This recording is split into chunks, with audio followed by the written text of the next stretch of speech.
You guys were heading through the jungle, heading towards some ruins of some building that the researchers are just like, that's not what we're paid for. We are not going and poking around there, but it seemed interesting to the group for various reasons, so you guys are heading that direction. And on day 2 in the jungle, you found a lovely lake. Nice, pretty water, nice and cool. Kind of a moment of reprieve from the hot, humid jungle that you've been tramping through. But you remember the fiasco in the lake? I remember now. Mm-hmm. Yes. Yeah. Tia learned what an eel is, what an eel bite feels like, and how it feels to bite an eel in very quick succession. That's true. Mm-hmm. I like that phrasing. Yeah. Iffy was swimming, Tia was swimming with her. Iffy decided to go for a dive because there was something shiny at the bottom of the lake. And Tia, trying to protect Iffy, decided to get in the way of an eel.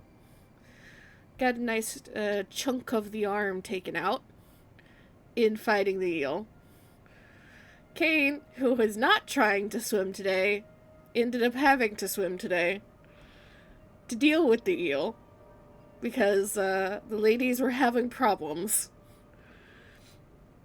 And ultimately, Kane ended up not killing the eel, but definitely hurting it enough to get it to run off. And then decided to go investigate the shiny at the bottom of the lake that Iffy initially saw. Does anybody remember what the shiny at the bottom of the lake was?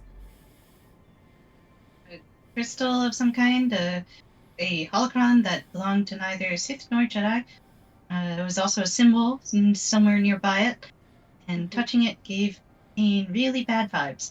So of course he continued to touch it. Mm-hmm. Found the holocron, but then you also found a plaque, gold and metal. It has a symbol that, in the back of your mind, Kane, meant something, but you couldn't recall exactly what it was. But you continue to touch and kind of try to clear it off and get to see more of it. And suddenly, the world kind of fades black at the edges of your vision before it just snaps closed. And you can feel the force just suddenly yank you out of your body. And you are left floating down at the bottom of the lake, kind of gone slack. Body hanging, almost like it would hang in the middle of the air, not floating upwards like you'd expect, not dropping down, but just suspended. And Kane, you've had 1 or 2 actual force visions before. You've not been particularly trained in them, as it's not something that has been common for you. Not something you have even sought out necessarily. And it is just as disorienting now as it was the very first time you had a force vision, which likely was when you first found the crystal in your lightsaber and picked it up. And it feels like you are dropping through just a maelstrom of lights and sounds and places and events, none of them familiar to you, before you suddenly come up taut, like a string finally stretching out to its maximum length, and placing you directly in a space that takes you a moment to try and reorient yourself. Takes you a moment to try and even figure out which way is up or seeming to be up. But you suddenly see buildings and figures becoming clear. And at the edges of the buildings and figures, the dense greenery that you associate with Mirkir. As you focus a little bit more, the skies aren't the clear, almost crystalline blue that you are used to with Mirkir. They're smoggy, thick, something you would associate with Coruscant or Corellia, a Cumenopolis planet.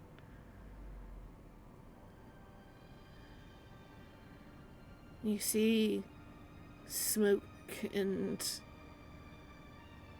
chemicals being belched out of these buildings. Then you focus on the figures. And this is not a species you have ever seen. They're tall, not overly tall, not giant, tall end of near human. Long, skinny heads with eye stalks that poke out to either side. Single row of straight teeth on the lower part of their face where their mouth is.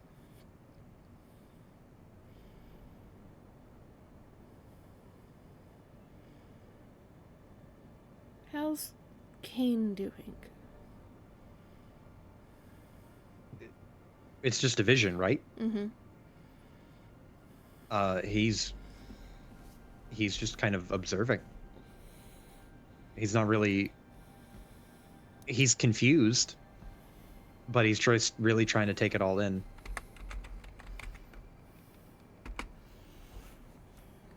As you are watching, and where is he focusing? Well, this creature just came out, and it, like a tall, skinny head with eye stalks on either side of it.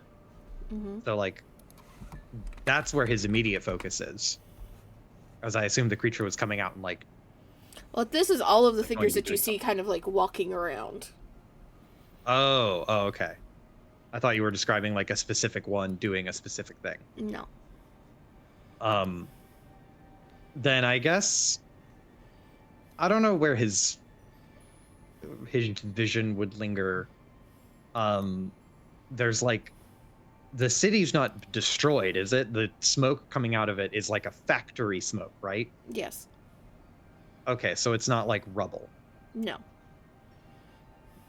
I don't know. Does the city look familiar to him in any way? Is it like a skyline that he could recognize, maybe?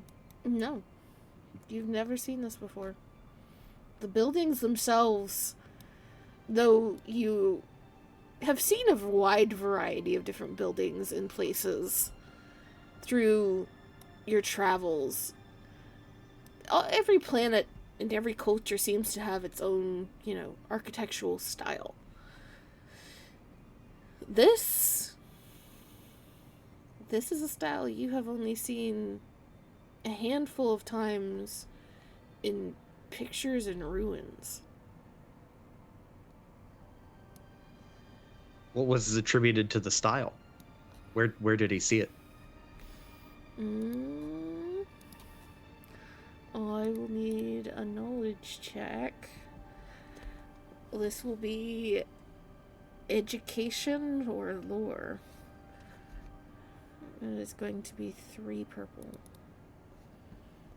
Do I get a blue for having seen it in a book? Sure. All my knowledges are about the same, so we'll see. 2 success. And this is the species that you're seeing. Ooh, my mental image was pretty close. As you are looking and trying to kind of go through all of those history lessons at the temple. History lessons from even before you were a Padawan, from when you were a youngling.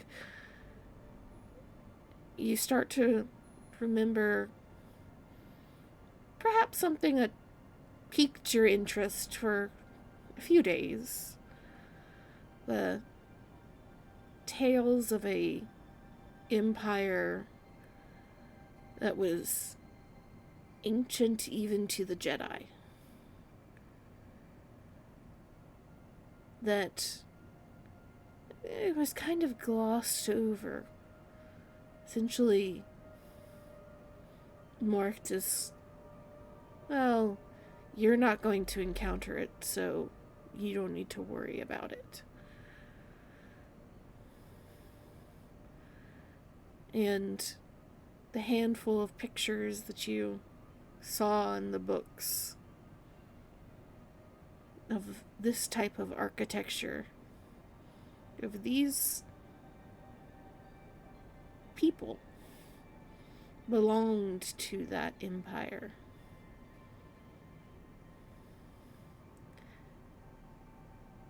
It was the Infinite Empire.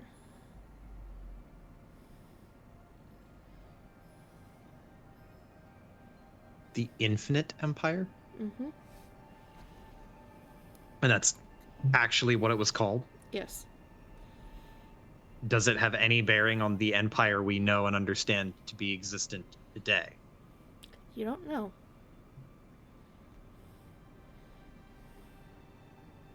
Does the...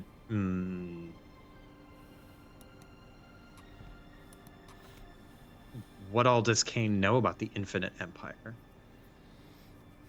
It was a empire that largely predated modern Jedi and Sith. So this is thousands of years ago. And it was... I'm trying to figure out what else would you know with the 2 success on this. The reason it was called the Infinite Empire is that, as far as people can tell, damn near every planet that has been explored, that is known in the galaxy, at this time, your current time, was part of the Infinite Empire. And it can be assumed there's planets that have been forgotten or lost or destroyed or just unexplored that were also part of it.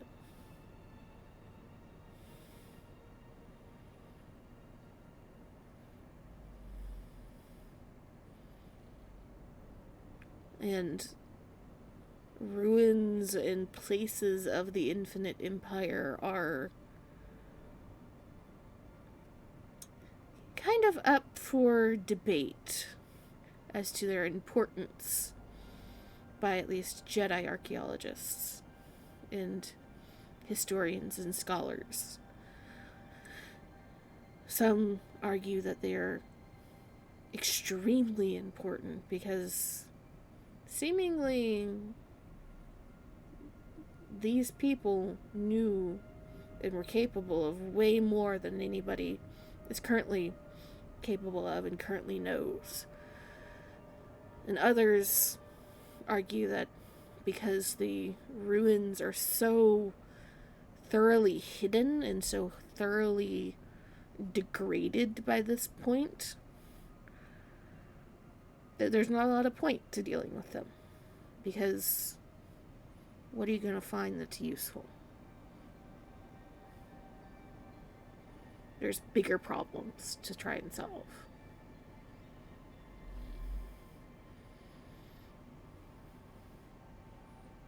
And that's kind of Kane's level of familiarity with it. Because Kane was not a scholar, per se. Yeah, yeah. Is there anything he can glean further from the vision? Can he like walk around and move and like interact with stuff, or is he just kind of like you can try to focus and like kind of zoom in almost. Like you're looking at a picture on a phone and like you spread your fingers and you zoom in on one particular portion of a video. Can Kane use the Force to zoom in on something he feels? Something that he doesn't necessarily know to look at, but can suss out like he should be looking here? Roll me a Force die. Just a Force die? Just a Force die.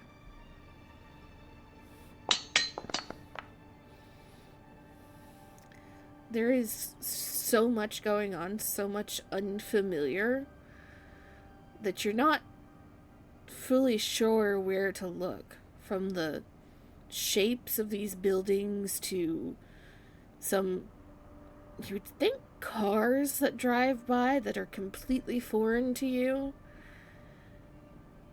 You do eventually spot what looks to be a human amongst a group of these creatures, of these aliens. As you kind of watch them move, you realize that human is in shackles and a collar. And it is not being treated as an equal.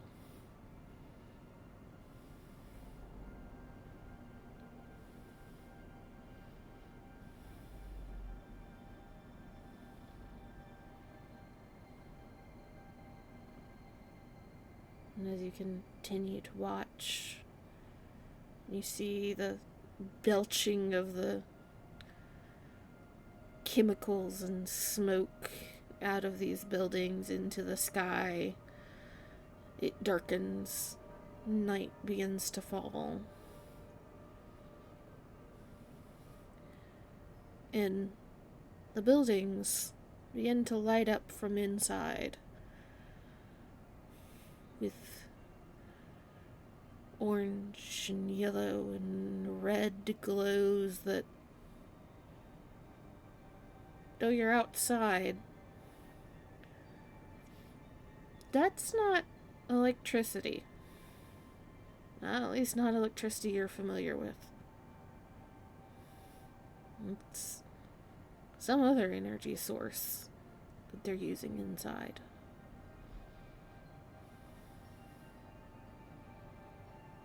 How can I tell? It's not steady.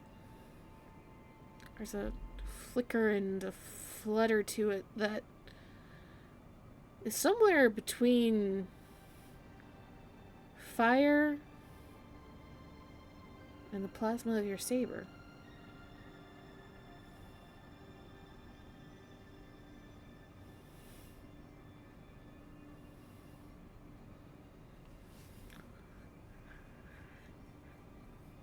I'll let Gio chew on that for a minute. As this is going on, if you were sent to get Tia back to shore, because Tia is currently in a strikingly similar position to Iffy, only one useful arm. So between the two of you, you get back to shore. And Mindy immediately starts to try and help you, Tia. Bending over and kind of stretching out your arm, which you don't want to stretch out, but there is the steady, strong persistence of a robot that you can't exactly fight against, and begins to try and tend to your wound. How is the shore crew doing? Anifia, Tia, and Raven. I'm being rescued and I will not resist.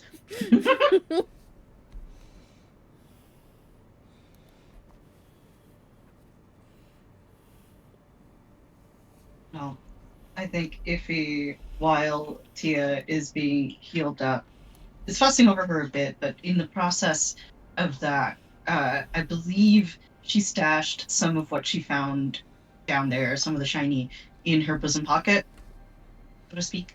Mm-hmm. While that is going on, I imagine Iffy being like, no, you gotta just stretch your arm out. I know it doesn't feel great. In the middle of that, she will call Raven over and pass them what she found. I believe she just picked up some crystals and metal, correct? Mm-hmm. So, Raven, you're past a couple of crystals and chunks of metal, and you are immediately aware that all of it is material that, at least as far as you're aware, you've not gone delving very deep, probably isn't from this planet. It doesn't seem to have the right chemical makeup. And at least one of the pieces of metal is a composite, so it's not natural.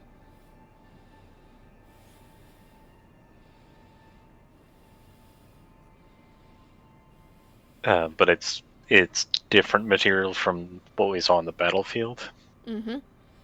Because you were seeing a lot of, like, plasteel and laminate and Beskar. This is different.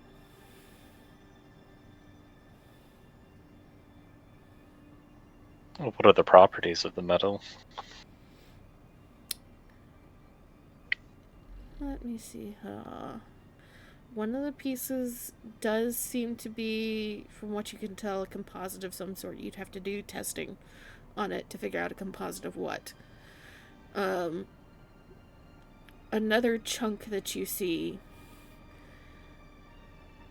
you would wager is a metal that would come from a more agricultural, more temperate planet.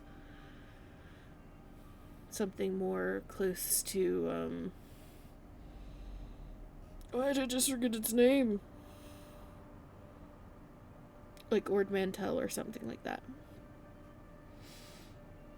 It's not something that would come from a planet like this that seems to have such dense metals in the ground already. Dense enough that it's growing into the trees. The crystal, it's a damn mystery to you.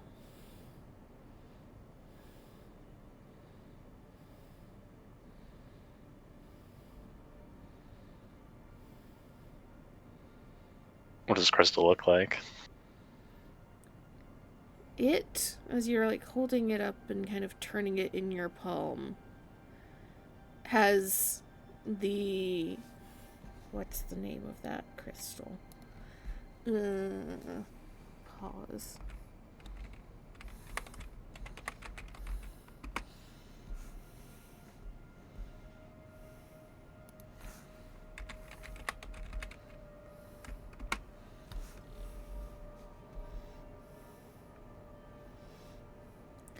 It seems to have an inner shape that's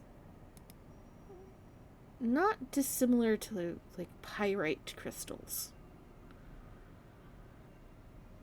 but it is clear except for on occasion as the light catches it, almost a rainbow iridescence inside.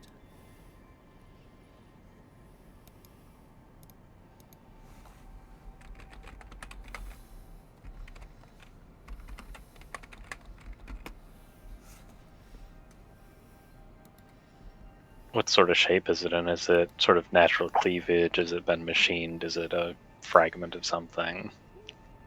It looks like it was something that was being in the process of being machined. Part of it, one side of it, still is raw and that almost stacking cuboidal shape. The other side starting to be flattened out and clean cut.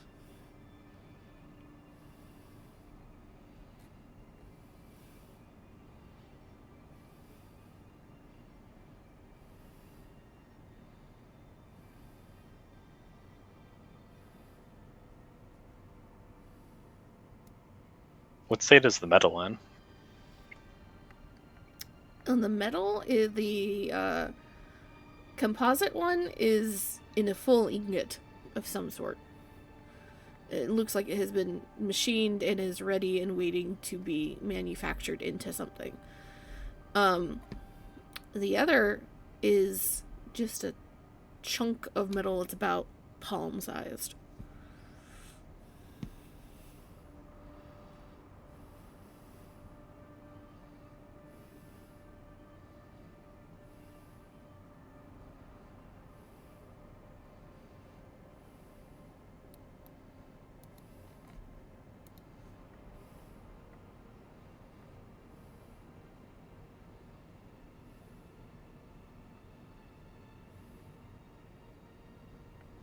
You found this down there? Yeah, I was in the water. Well, I mean, not in the water, but it was pretty far down. Was it nearby anything? Other stuff like that? Just a pile? Not in a pile. It was just kind of, coming up from the ground, like.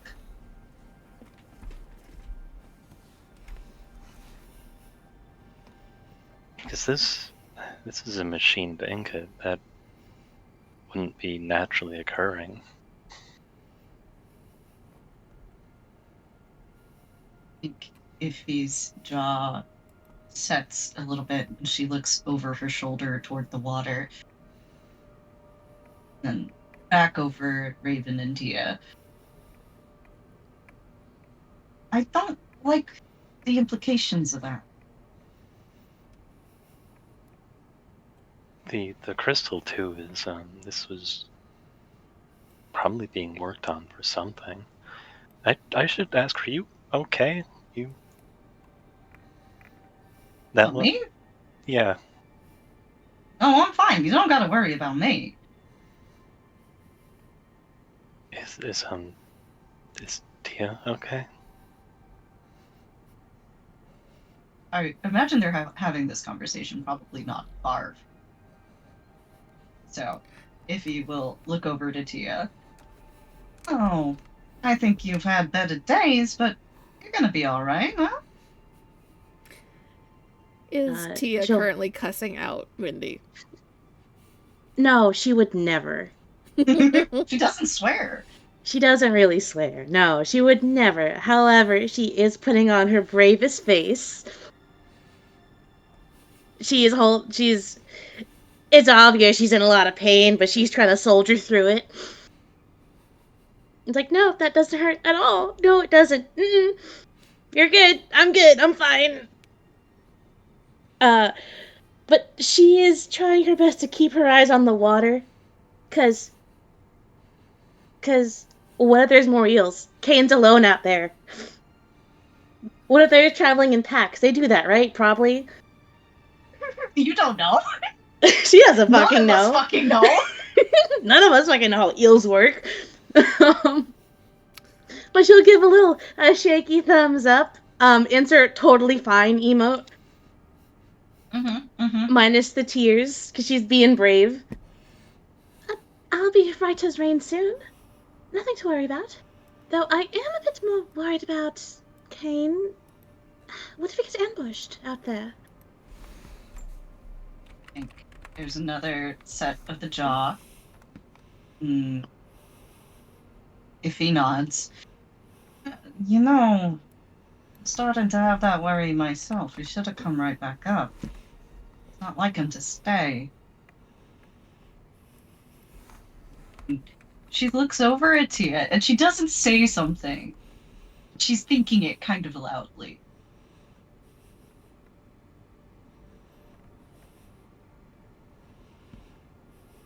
Anxiety levels are rising.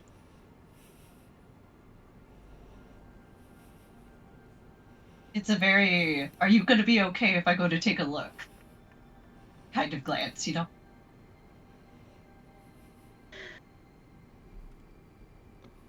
Tia just gestures towards the waters like, I think one of us should reach out to him. Iffy will nod and start getting up, and you can tell by the way that she's getting up that she's a little nervous. Let's see here.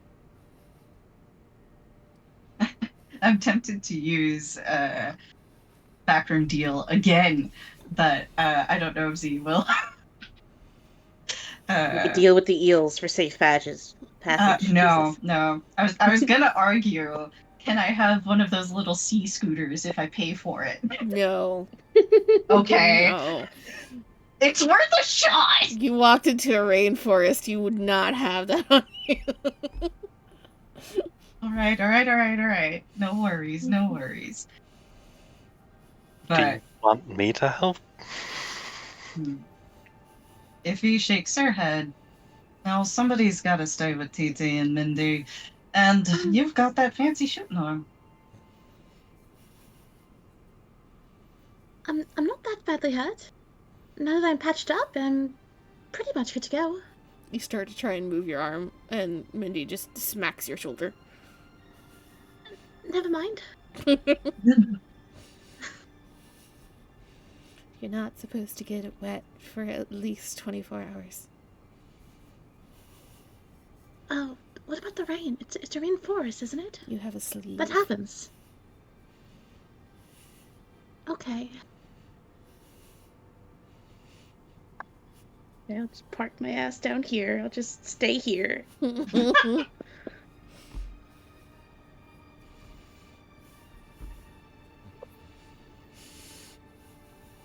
Iffy looks over to Raven after that exchange and tilts her head like, you see? Raven looks completely lost.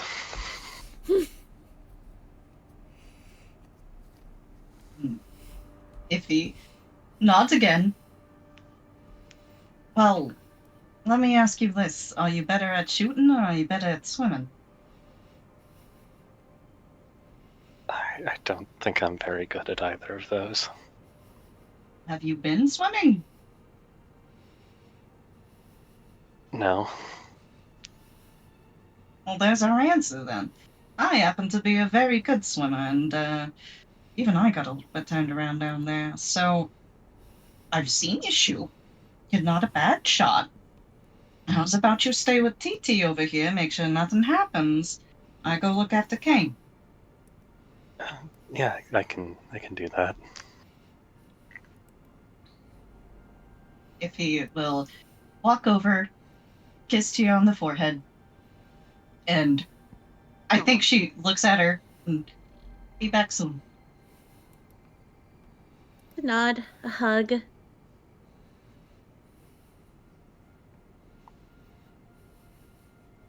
We will head back out to the water. Okay, so you're heading back out to the water. Kane, I need a survival check from you at 3. Survival. Where is survival? At 3? Mm-hmm. Okay. 1 success. As you're still looking at this vision, taking in this scene of... You're not sure if it's daily life. You don't see any children running around. You don't see markets. You don't see what you would generally associate with community, but there's certainly life happening. You feel your chest begin to tighten ever so slightly, but you don't immediately feel like anything is wrong beyond that tightness that starts to build up ever so slowly. Is there anything you'd like to look at or focus on or do here? I'm kind of confused. Kane doesn't see any markets or any sort of community or anything like that. Mm-mm. So what does he see aside from them taking presumably slaves? You would assume. See them going in and out of the buildings with slaves. You see them moving crates of something back and forth between buildings and off into the jungle. So you can see that there have been large pathways carved into the jungle beyond the clearing of these buildings. It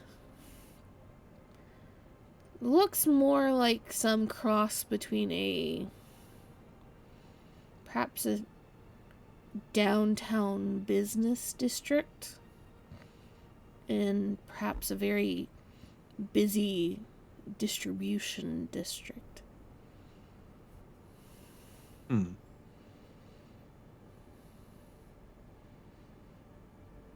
But as the night kicks in, it doesn't stop. It doesn't turn off. It continues.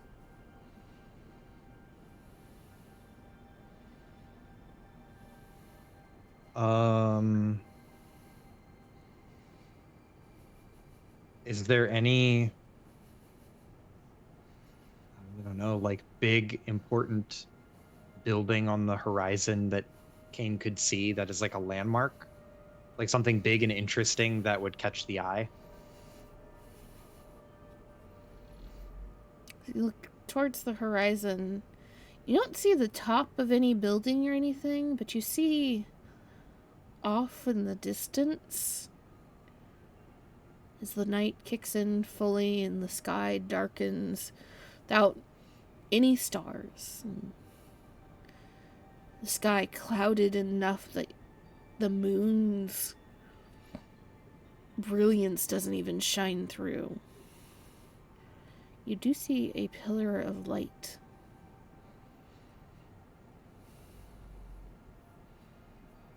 Something is shining upward. Okay, well, Kane will go investigate that. How big is it? Well, pretty damn big for it to be able to be seen from as far away as it is. As you... Let's see, do I have this?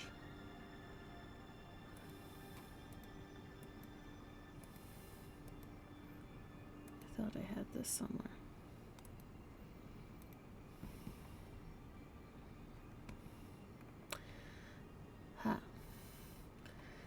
As you look into the distance, you see that light and you start to try and focus on it and try to draw yourself closer to it. You find yourself again kind of tumbling through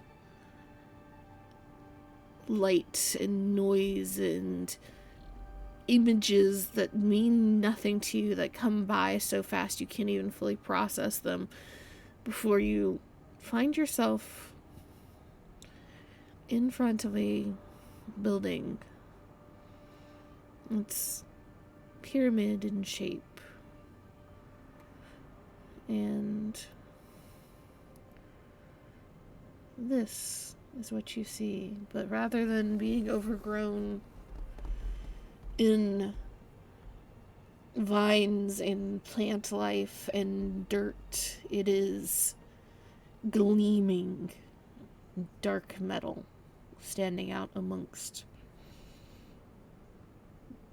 the forest around it.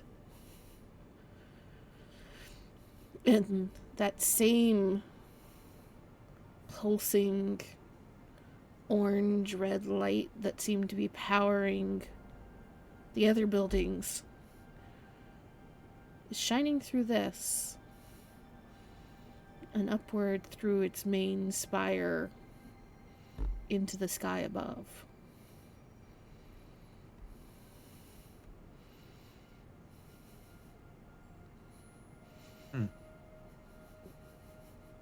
Kane will approach.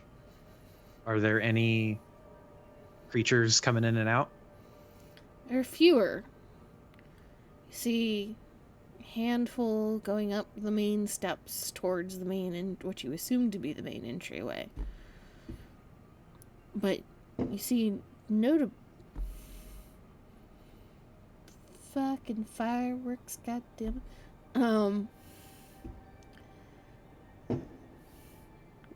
Why did we save the big loud ones for tonight?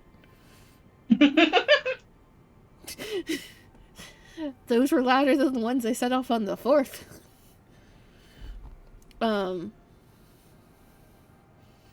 As you see them heading up towards the main entry, unlike the other buildings, this one has guards that stand in front.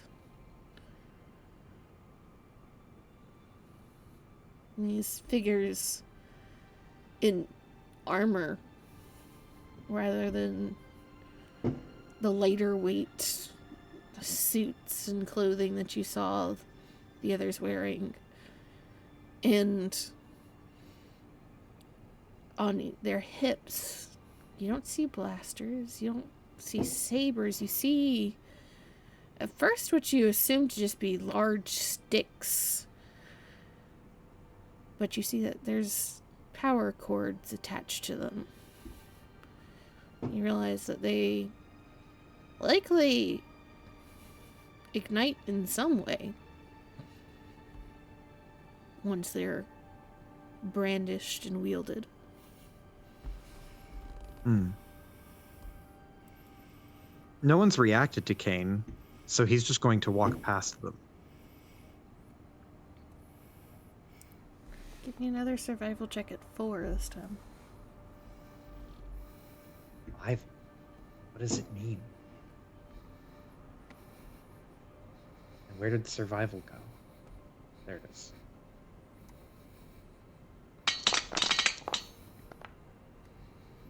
Nothing. You feel that tightness continuing to grow in your chest. More and more like something heavy is just sitting on it and beginning to choke. You find it... Well, choking is probably the best word. You realize you're not breathing.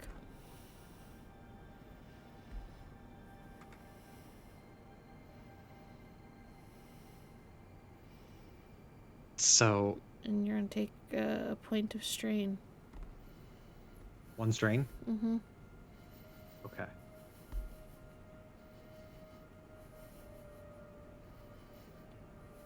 Can Kane keep moving and acting even though he feels like he can't breathe? If you think he'd try to push through.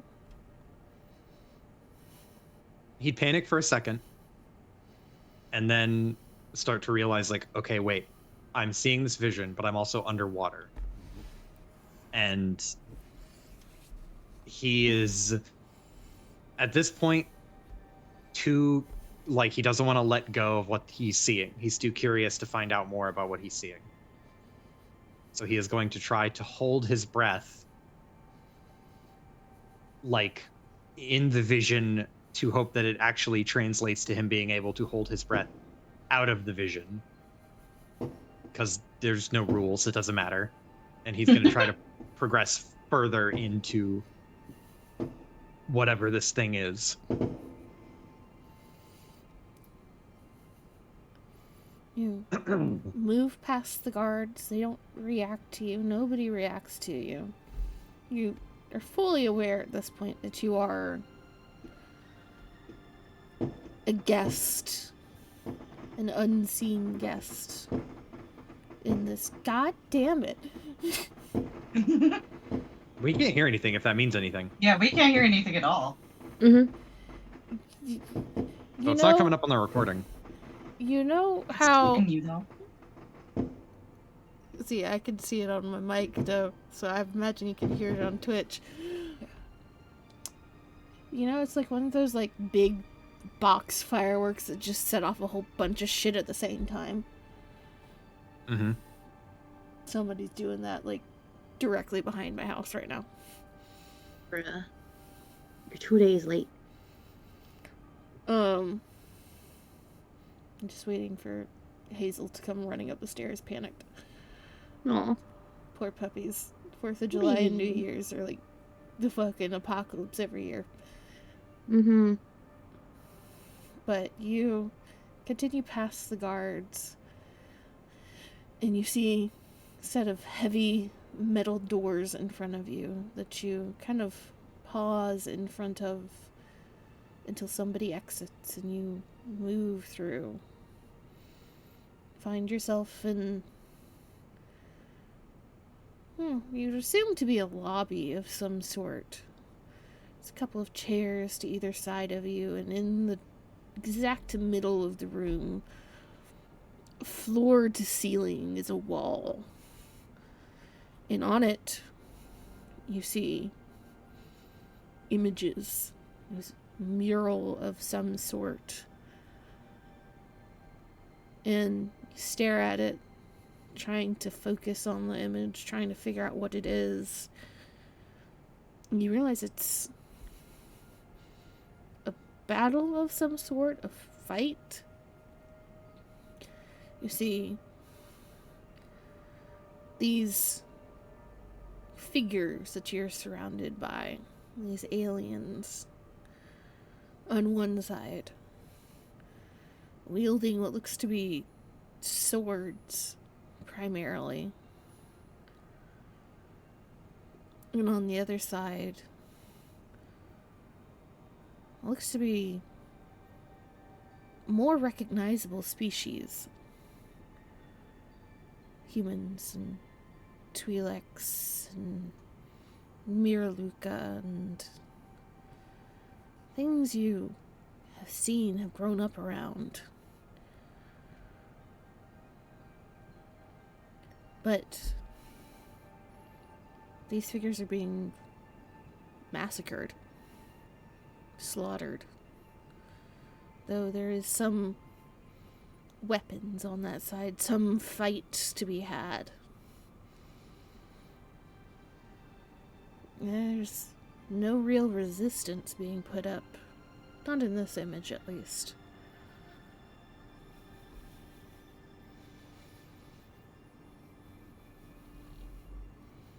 We turn towards Iffy.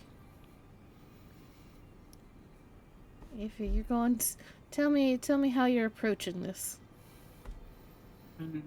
Well, she doesn't have her fucking rebreather anymore. Mm-hmm. R.I.P. that thing. But I think she's swimming out to where she was. And she wasn't, like, super duper far down, was she? I guess she was. But I think she keeps an eye out for Kane's bulk beneath the water. Mm-hmm. Feels like the sort of large shadow that would be easy to spot. When she sees it, she's gonna go straight down for him. So you dive under. You see at first the outline of Kane further down. You keep swimming down and down. And as you get closer, you see he's not moving. There's no bubbles even coming from him. And that immediately sets everything that you ever learned about being on and around the water in your childhood sets you on edge. Yeah, I don't even know a ton about swimming, and that is bad news. So I think she's going to, as she swims down toward him, immediately just try and like smack him a little bit in the chest. See if that startles him awake, and if not, I think that like I don't know. I think she starts feeling a bit of panic set in now that there's been 2 back-to-back instances like this, and she'll keep smacking him a little bit, trying to see if she can at least jostle him awake. So you start to smack him. Mhm. There's something very amusing about this to me, and I'm not sure why. A She's smack underwater is something that I would not have thought of. You know what? That's fair. It's probably more like a Heimlich situation, I guess. Behind him, just trying to like drive her fist into his sternum. I think that's the word, sternum. that sounds more doable. Yeah, my bad. I This sounds like misspoke. you're trying to squeeze the air out of him. She's trying to squeeze the water out of him. While underwater. You get down to him and you wrap your arms around him and start squeezing. I will need a survival at 3. All right. Survival at 3.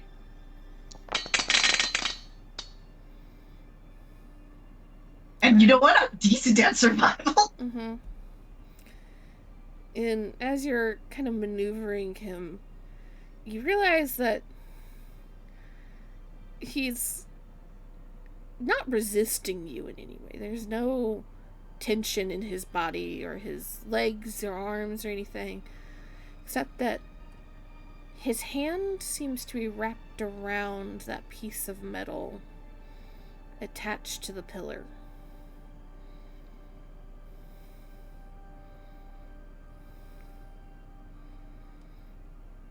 And it is gripped tight.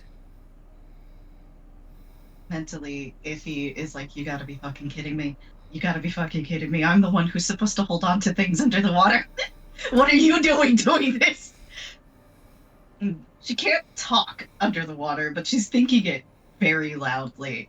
And she tugs him a couple times, and I think Iffy is very aware then, perhaps more aware than she's been in quite some time, of the differences between her and Kane in terms of strength. Because I imagine that even unconscious, she's not moving that arm whatsoever. Not easily. Mm-hmm. How is she doing on air? Not great. Not great. Okay. If she's not doing good, then he's not doing good. She doesn't have a ton of time. Man. I think if he would be fairly desperate in this situation. And I think as she's reaching for different options of like, do I try to pull his arm away? That's not working. Do I try to wake him up? He's not waking up. I need to get him up and out of there. I'm not doing great on air. I think it starts setting in that this is a bad situation. And I think as she is seeing actually, her best friend in the whole world just floating, not moving, not making any kind of expression in the water. I think that something in her reaches out to something in him. Okay, roll me a force at 2.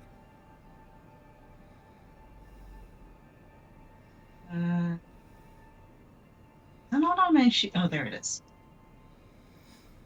Don't tell me it's not there. I know it's fucking there. I didn't see it at the bottom. I was used to seeing it at the bottom. All right. Joe, are you cool if I spend a light side point trying to revive Yeah. you? Yeah, that's fine. Use them or lose them. I will upgrade. It pains me to ask this, C, but will you upgrade in response? Not on this one.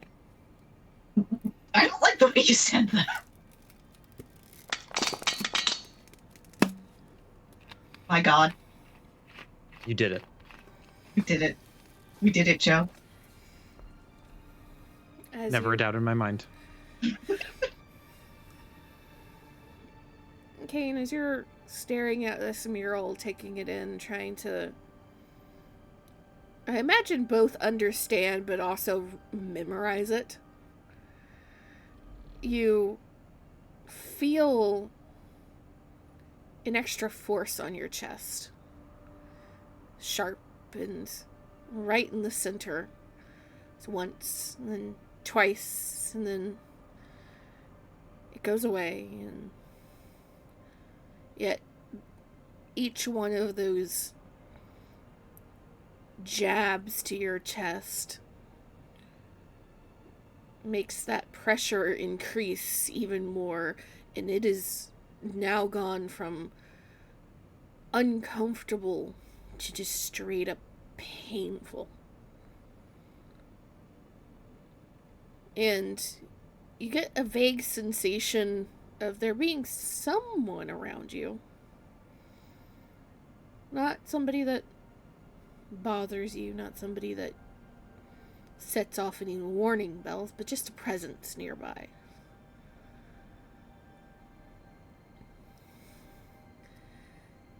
And then, suddenly, if you're reaching for Kane, in a way that I don't know if you fully understand even. Partially driven by panic, partially driven by survival instinct. You suddenly are aware of Kane in a way that you've never been aware of a person before. Almost like the sensations that he is having are your own for a brief moment. Of the tightness in the chest, of the sensation of floating completely relaxed, of being here and not here.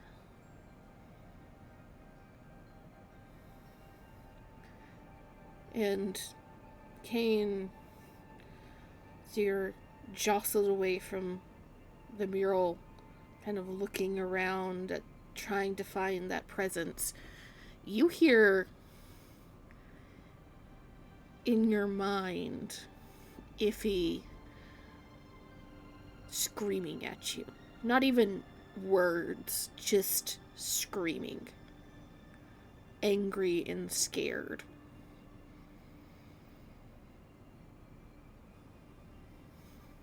And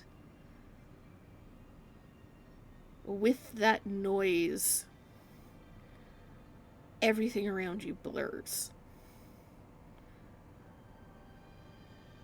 And that pain in your chest continues to grow and grow and grow, and it forces you out, still hearing that scream in your head as the vision fades and you fall back through images and colors and other noises that you can't quite hear over the noise that you know is Iffy.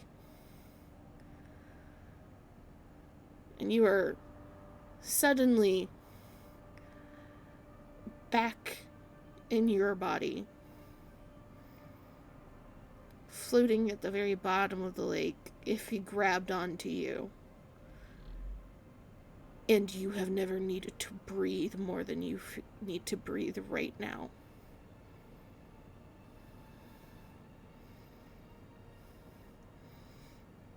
Yeah, Kane is going to keeping the holocron clutched under his arm, push off of Iffy and make eye contact for half a second as he starts to rocket to the surface. think if he catches that glance, and Kane, in that glance, there's this immense relief that you see in her expression. And she follows you up pretty quick. I need survival checks at 4 from both of you. Oh boy.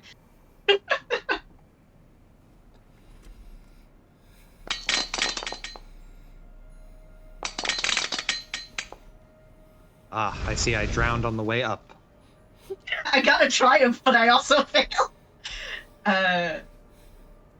With my triumph, can I Kane went up first. Can I boost him or something? Your triumph counts for a success. Okay. For you. All right. Well, I'll take it. So you start to swim back up, Kane. You start to try and rocket up, and you are going as fast as you can, still clutching that holocron as close as you can. And you see the surface approaching, but the pain just becomes too much, and your mouth opens, and water begins to flood in. And now it is a different kind of pain and panic that begins to set in. You'll take 2 wounds.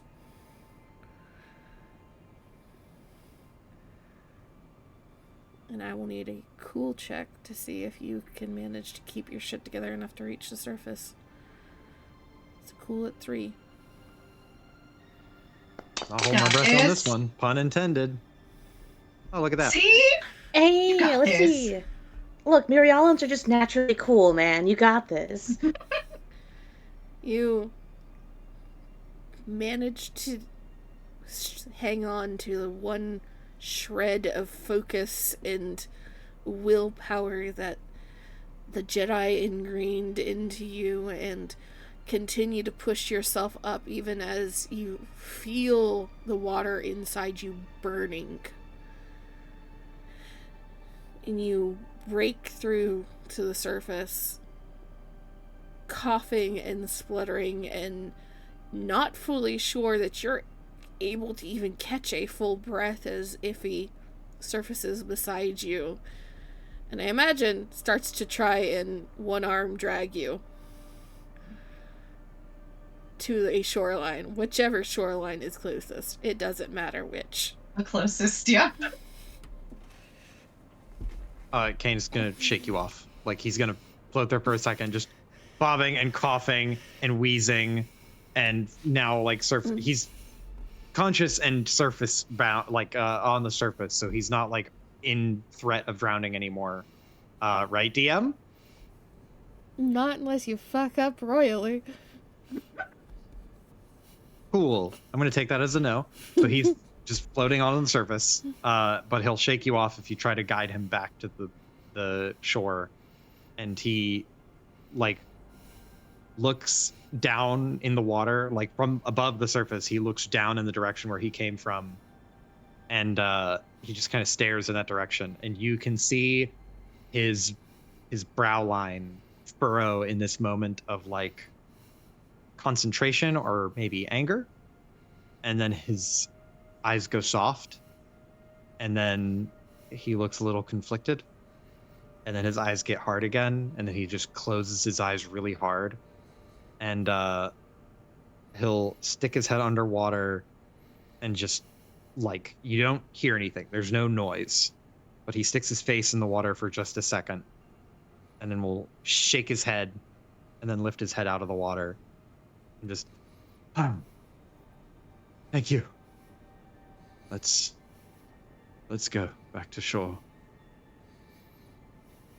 I think if he studies him for a little bit, and although she's relieved, there's also this note of confusion on her expression where she's trying to figure out so much about what just happened and doesn't entirely have all the pieces.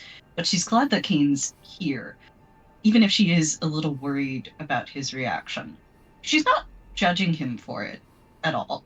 It's just that sort of like, you know, you're starting to overstay at a party and somebody's standing by the door looking at you and kind of like, we should get to the car, shouldn't we? It's that kind of look, you know? I think that she will reach out and just lightly pat him on the head. She'll nod. Yeah. Yeah, let's go.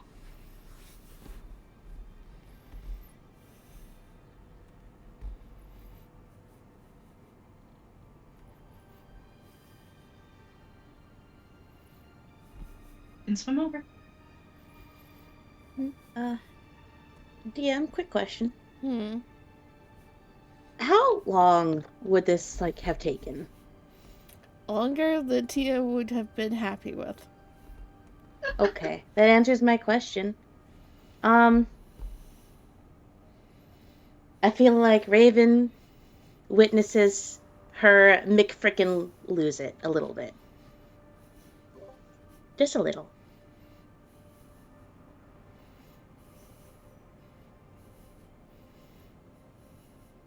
She up and pacing at the waterline.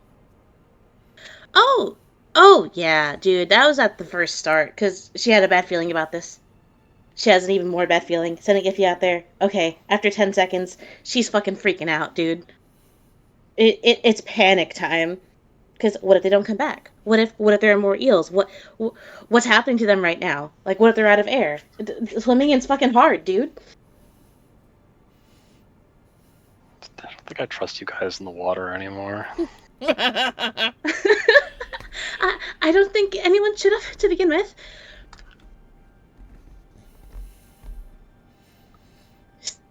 Pacing back and forth, turn to Rave they're gonna be fine, right? They're going to be perfectly fine, and they're going to surface any moment now. It hasn't been that long. You two were in there longer. Right, but then Kane went immediately downwards, didn't he? So he's been down there for even longer now.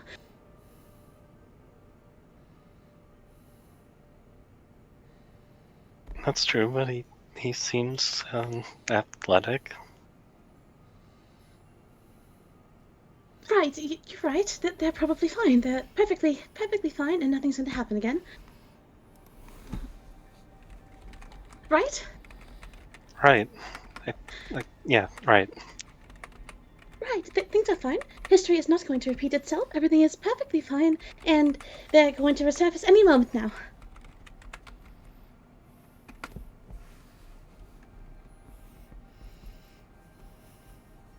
I was just glued on the waterline for any sign of fucking movement. You do see, eventually, both of them erupt within a very short span of each other. Kane, seemingly much worse for wear than Iffy. Even Iffy is kind of coughing and gasping a bit, but at least nothing is coming out of her mouth, like Kane having to spit up actual water. It takes an uncomfortably long time, even then, for them to start heading back to the shore. But they do start heading back to the shore. And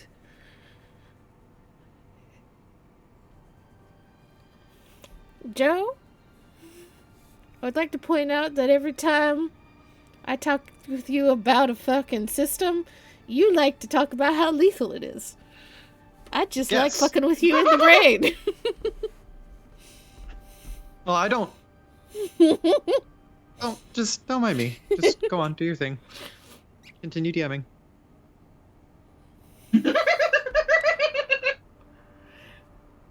So,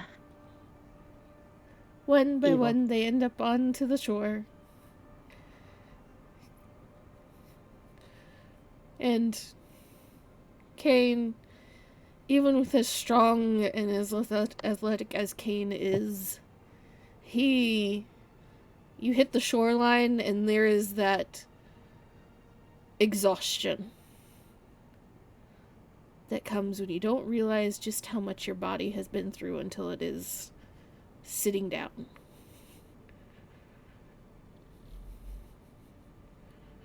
But you're in one piece. Everybody is... And I still have the holocron? Yes, you still have the holocron tucked under your arm. Everybody is mostly in one piece aside from a chunk of Tia. That's fine. dragging Mindy over, just like, deploy. Mindy will start taking vitals and making sure everybody is okay. Imagine there's a little tiny canister of like air with a little mask that gets shoved in front of Kane's mouth and nose. Kane will push Mindy off. What? I'm fine.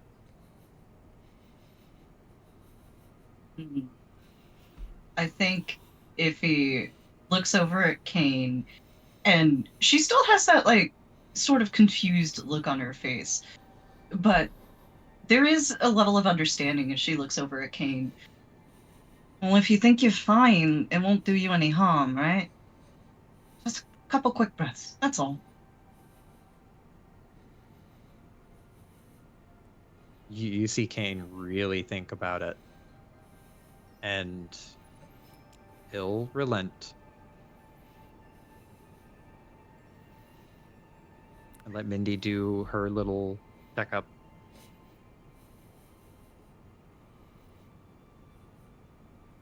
Whether Kane wants to admit it or not, there is a level of relaxation that comes with Mindy's checkup and ministrations before she turns towards Iffy as the next one. I think if he, without realizing the implications of it, immediately also goes, "Don't worry about it, I'm okay." Then she pauses, and then, "Okay, fine, look me over."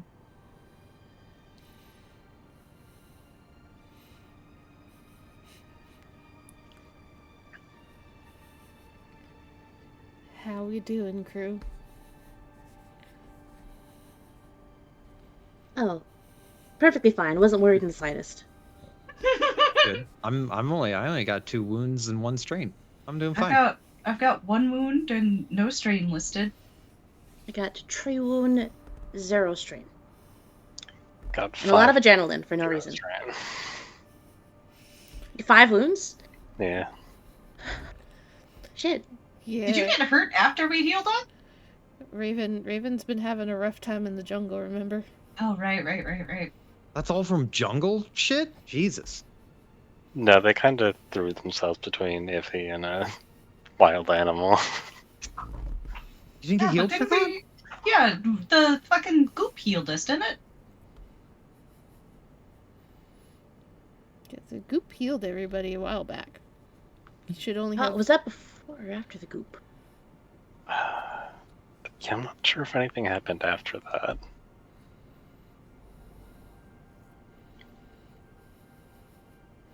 I want to say that there was 1 or 2 wounds that was given by just trekking through.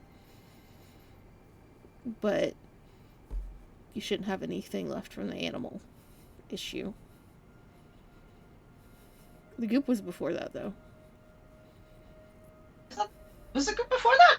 Yes. Yeah, because that was on the way to rescuing those 2.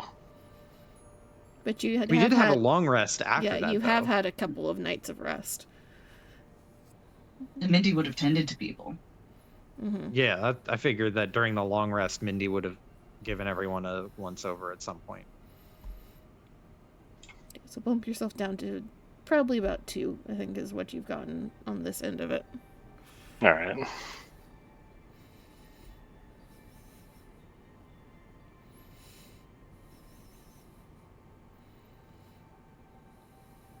Are we healing up, boss? I will leave that to Cody for next time, because he shouldn't need anything this time. Alright. No worries. It shouldn't! Unless you make Oh, some we're gonna look questionable away. decisions. Kane's gonna go back down in there. No one is going back into that fucking lake. It's cursed.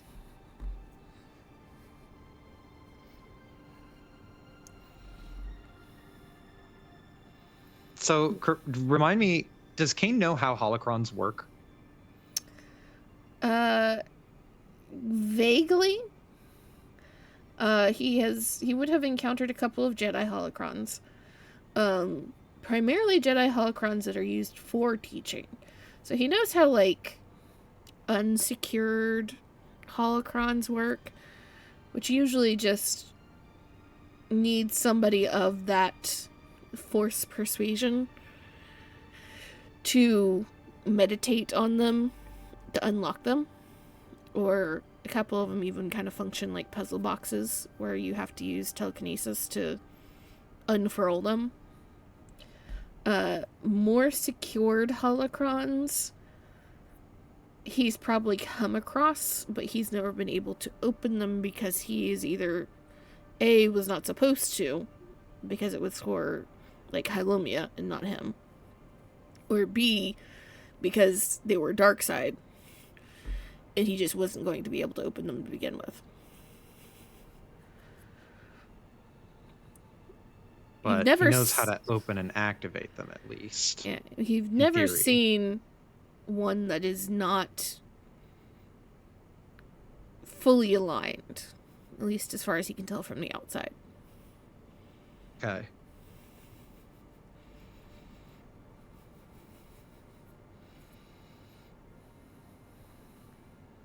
Kane is holding this holocron under his arm, though. And he still hasn't gotten himself dressed. He's still wearing, like, his shorts and no boots and no shirt, just, like, slumped over, wet and exhausted. From having done very little, he is wet and exhausted. He'll just sit there, like, flick at the holocron with his thumb. Just kind of zone out for a few minutes. Right, well, once the first aid and, like, air canisters, once we get the all good from Mindy that they're not about to just die, she will clear her throat a little bit.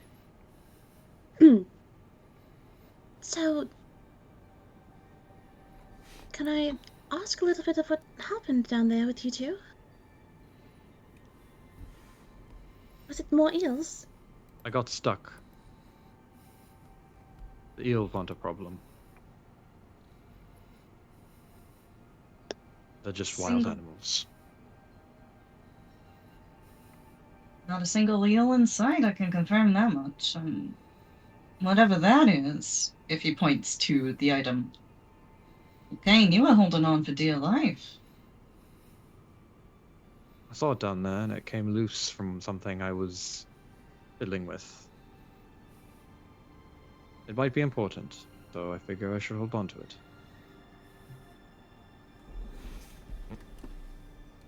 You got any idea what it is? Some idea. It reminds me of a Jedi artifact. I wonder if it works the same.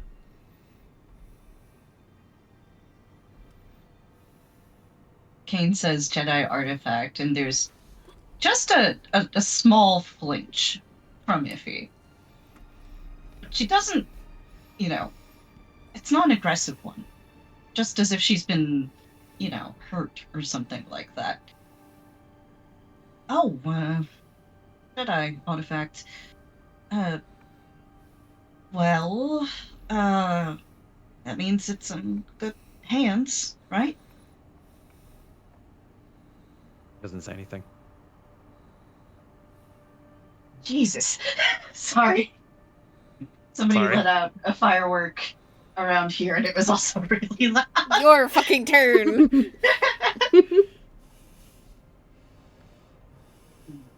Kane doesn't say anything, right?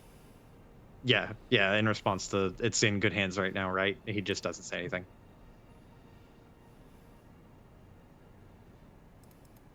I think if he takes a breath.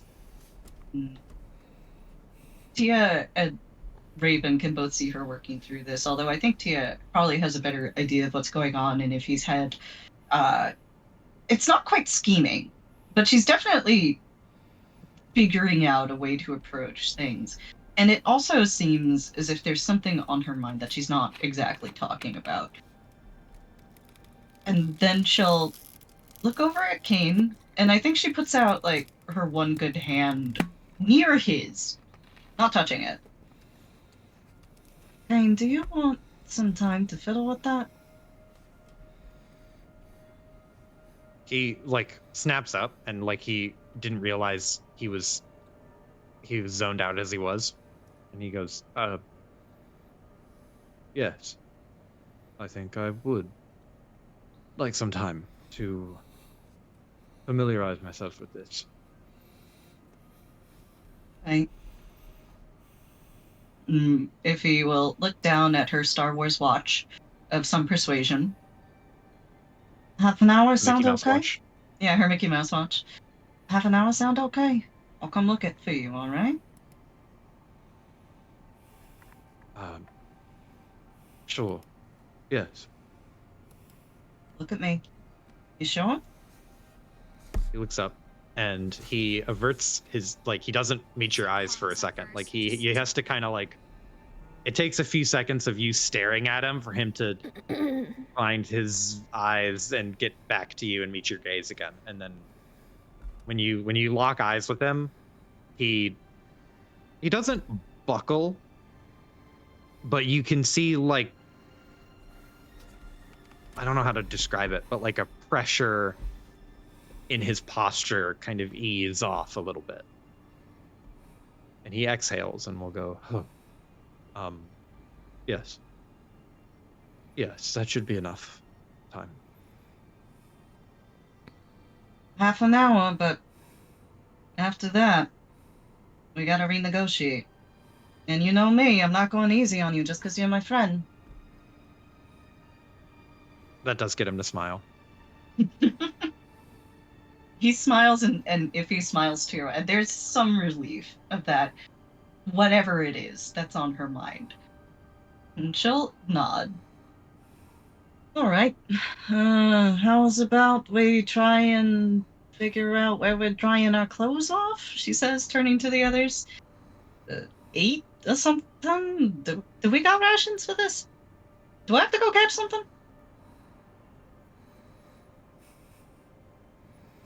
You guys prepared, so you should have rations. They just may not be good. Right. Yeah. Mm-hmm. Oh, Time to start a fire and pitch clothes up or put them on the broadside of a big rock that's facing the sun. Yep. That's what we're gonna be getting up to. yep. Time to try and make a fire.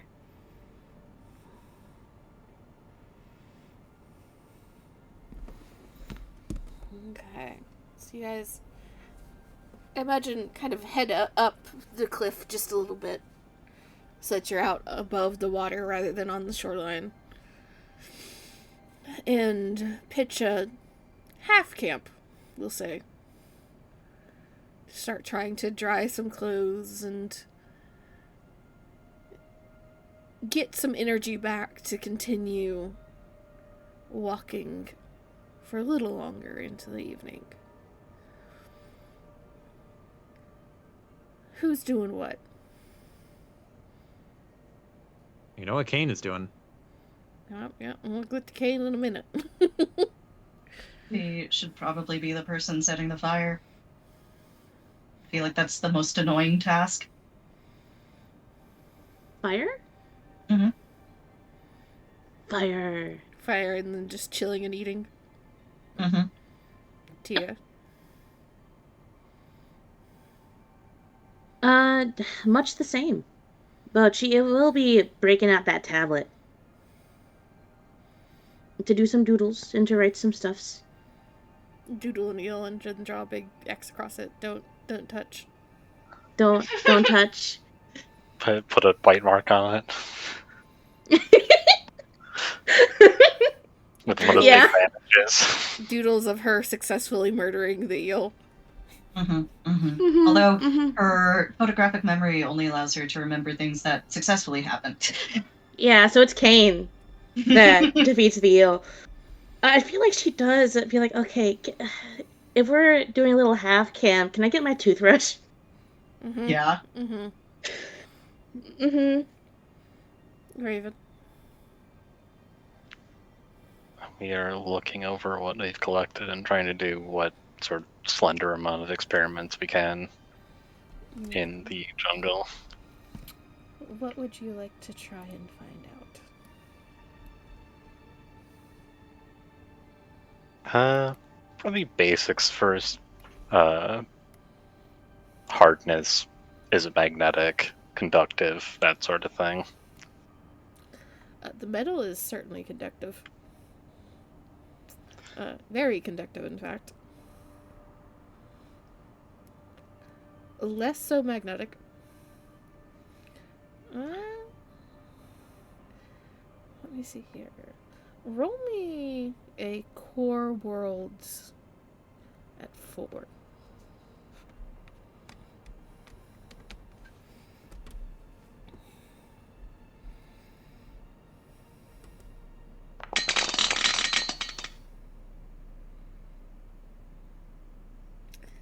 There's something off about the crystal. There's something more to it that you're not quite able to place. There's almost like that ping in the back of your head of like, I learned something, but I don't remember what I learned. Like a gap that you know is there, but you don't know how to fill it. So you get a sensation that the crystal perhaps a little more important, though the metals are certainly interesting, and you'd wager that the composite is perhaps not something you have never seen before, but something you have definitely seen very rarely.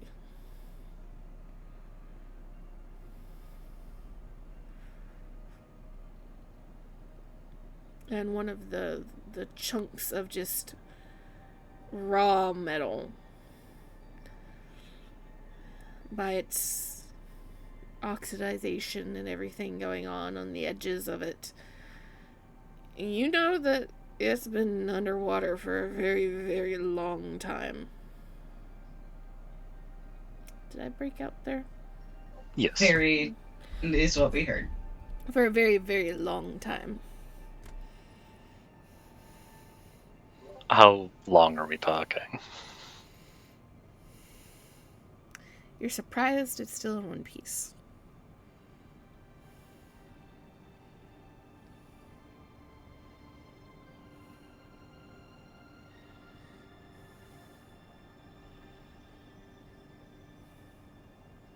Well, gotta go dive and look for it then. What's the worst that could happen? Bro, I will grab you by the end of your hoodie if you make your way towards that cursed fucking lake. Yeah, I think Raven has missed the opportunity to go swimming. Damn.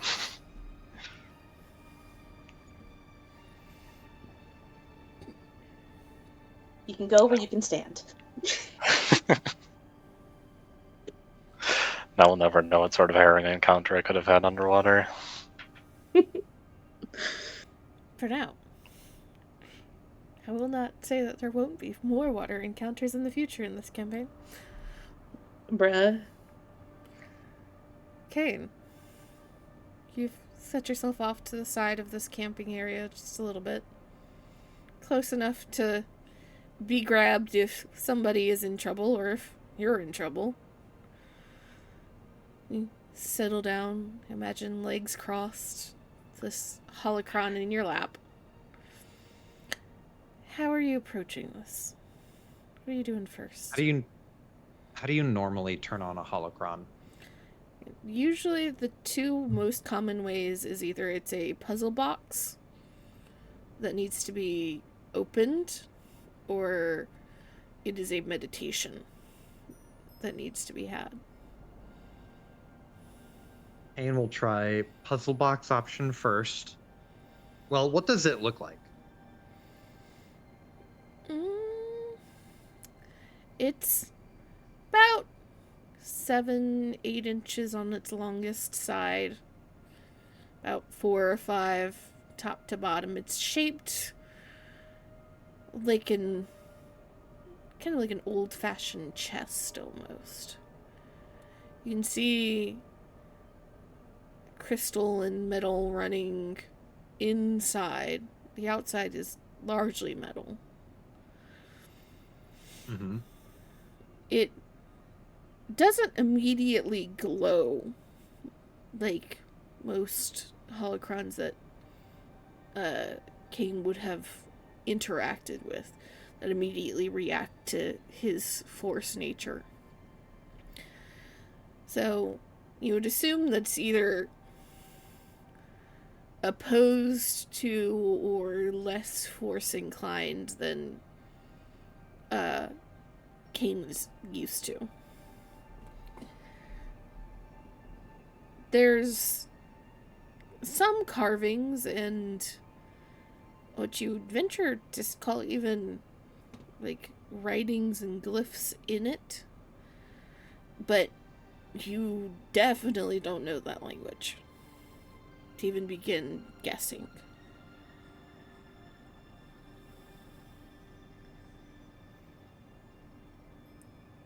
And you start to turn it over in your hand, trying to see if there's some place to start puzzling it open. And you had a... Well, do you got a D100 near you? Because I know we've sent you a few. Yes. I do have a D100 near me. What am I rolling it? Yeah, roll it for me. We're gonna see how fast or slow you stumble across something. 27. Okay. So, you're kind of fiddling with it, and you can feel that there are parts of it that move. You can feel there are parts of it that are loose enough to probably have opened with some frequency in its time. But you're not finding the latch, not finding that key first movement that's needed to open it. And right as you start to reach that point of frustration of like, well, how the fuck do I do this? Like, there's no clear way. Your thumb kind of traces along a section of carvings, a section of writing, and you feel your nail kind of slip in, and there's a latch, and suddenly one of the corners pops out, and you're able to spin it. You found at least what you assume to be the first mechanism of the puzzle box, but it has taken you nearly the entire half hour that you've been allotted.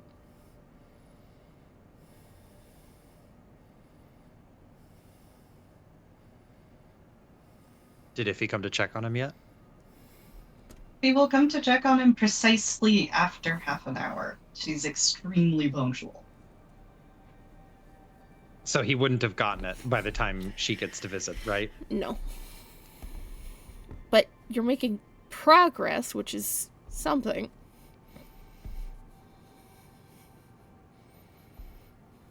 So, okay, he'll make some progress, and then when Iffy comes up to like check on him, he'll like halfway kind of start, just like, oh, right, has it already been a half hour already?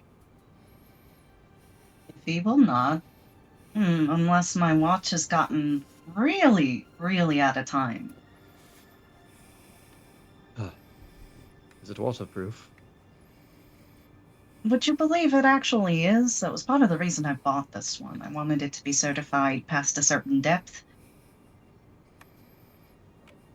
He smiles, then does the like polite eyebrow raise, like, oh, I see.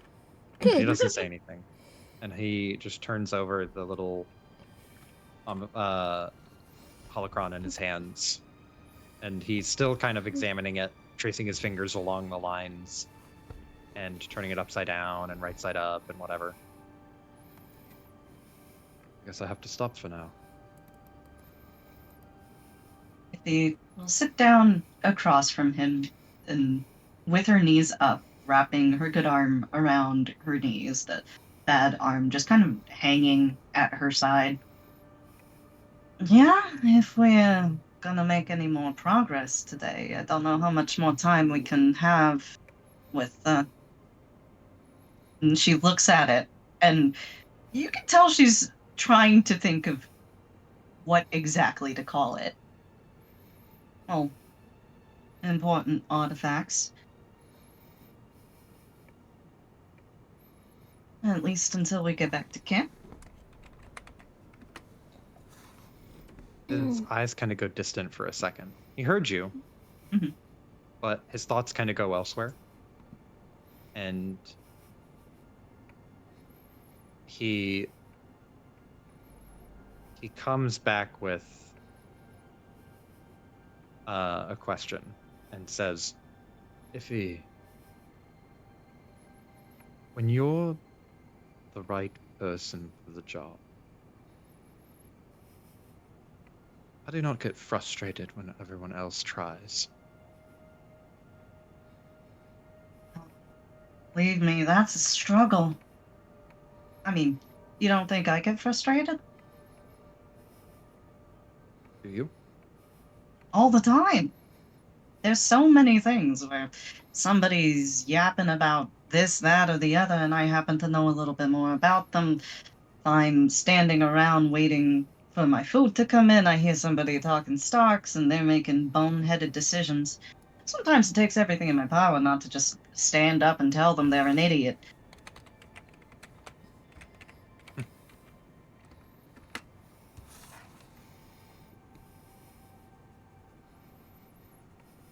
He looks at the holocron and just kind of tosses it from one hand to the other. Not really like throwing it, but like weighing it in one hand and then moving to the other hand and weighing it in that hand.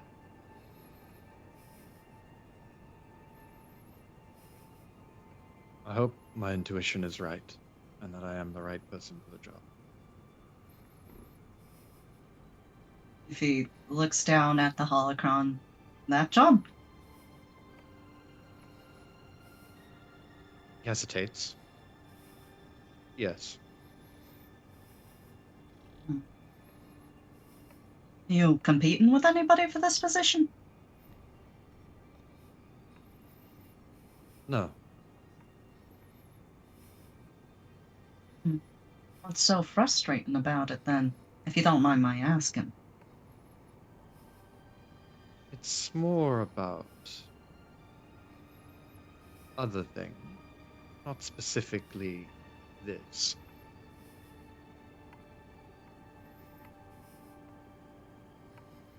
If he, It's hard. well, go on. He like looks at it and weighs it in his hand and goes, "It's hard to know."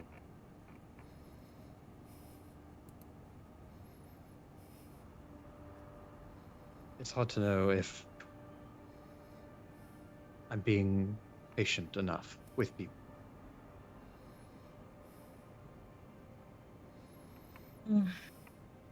Well, I'm coming at it from a bit of a more practical angle than most, so this may not be what they tell you about teaching people stuff over at the temple, as long as that's okay.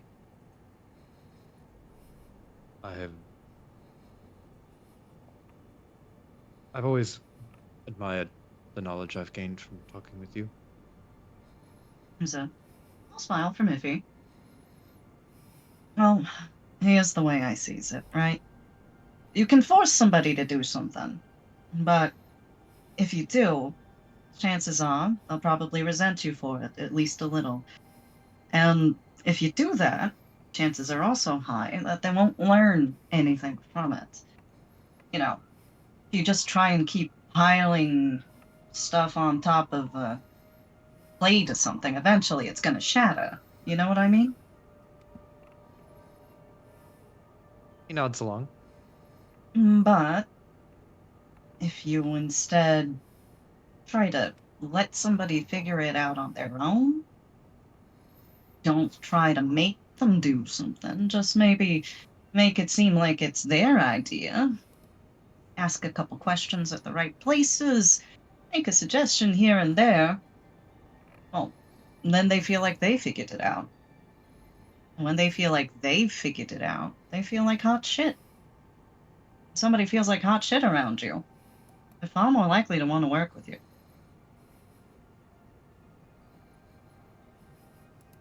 He really considers this.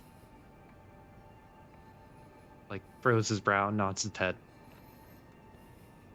You've gone in a different direction than he was anticipating, and you can kind of get the sense that he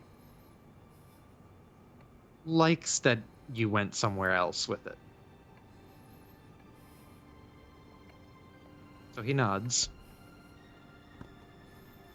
And he'll toss the holocron up in the air and then catch it, and he will put it under his arm and kind of adjust himself in his seat.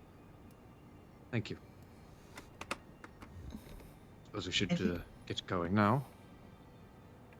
If he nods, she'll stand up. She looks at him for a second, and there's a bit of confusion. And she says, "Hey, Kane, And then after a bit, she just shakes her head. Oh, never mind, it's not important. Are you sure? If I'm being honest with you, not really. But now she's the one who can't quite meet his eyes. What did you see, Dem? I don't know. Civilization that I don't recognize readily. People. Species I don't recognize. I don't know what to make of it. Had I not been underwater, I would have liked to stay in whatever vision I saw for longer.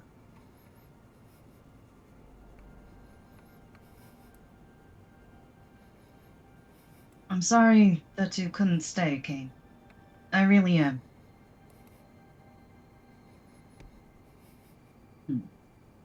If he looks at him for a second and opens her mouth and then closes it, nods. But I'm sure if we hang out over here too much longer, TT's gonna have another conniption, so might as well head back, right? Yes. Suppose you're right.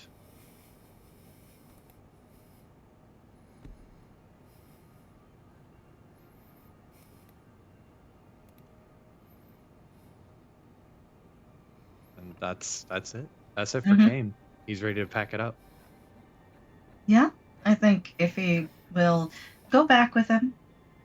Although there's a couple points, Kane, where she seems to be considering something, and even though she's usually very attentive and, well, a yapper, let's be fucking for real here, she's quieter than usual on the walk back. Kane normally would probe and like ask, but he's also kind of in his own little world, thinking about something else. Doesn't in an unusual show, he is not checking in on Iffy and doing the brotherly affectionate thing. He's just kind of solo right now.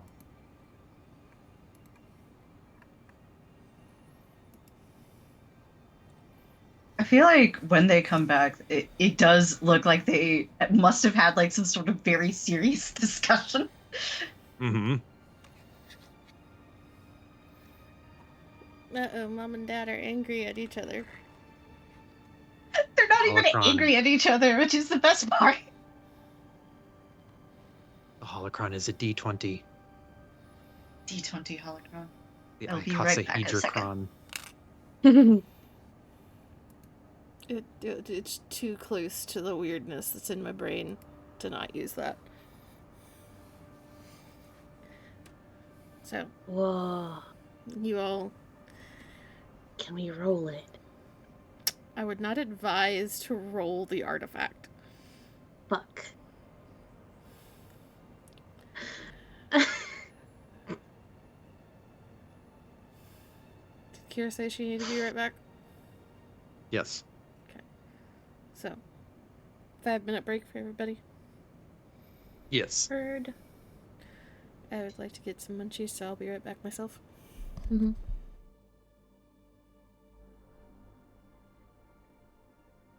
All right, back. 5-minute break. Oh, cool.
I'm back. Back.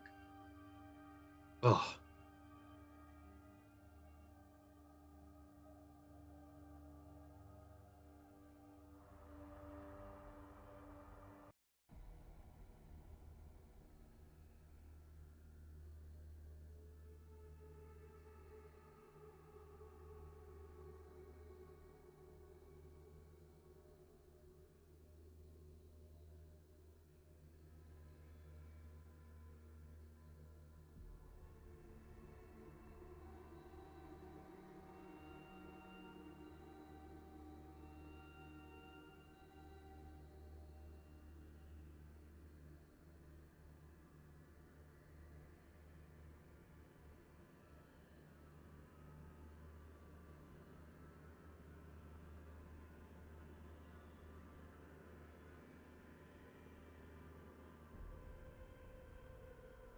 I think we are waiting on Z because I heard Amy not too long ago.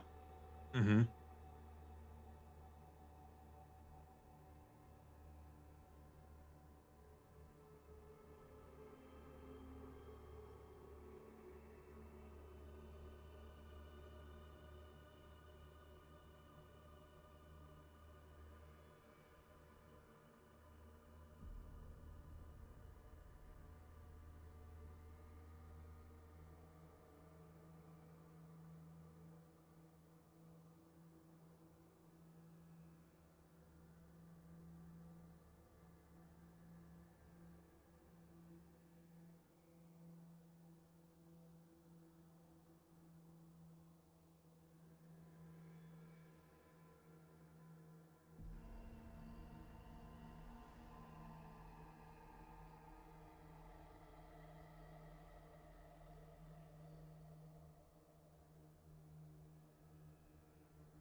Man,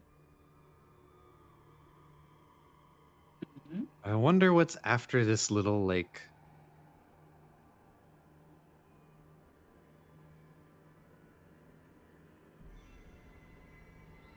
Respite? Doubt. Doubt? I doubt that there's respite after this lake. Oh, I meant, I didn't hear you say lake. So Oh, after this I, little, and I was like, oh, this little respite? I'm back. yeah. Sorry. After one, I wonder what's after this little lake. Well, whatever it is, I have the feeling it's going to be dark and he's not going to like it. Mm-hmm.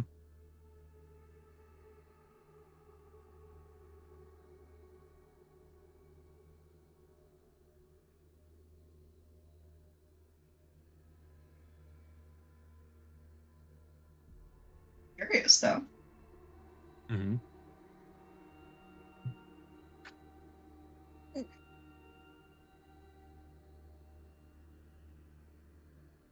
Ah,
I know I'm a fucking broken record, but this burn fucking sucks. And it's annoying. Some toothpaste on it? No. If I did, my husband's too white to understand. Helps, though. Yeah, I know. But I've got like this like blister thing over it. Well, that's good. Yeah. It just sucks.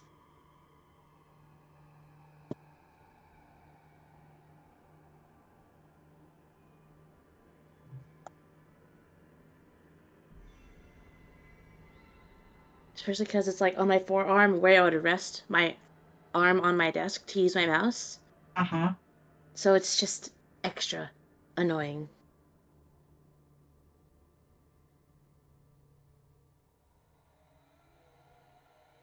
Ugh.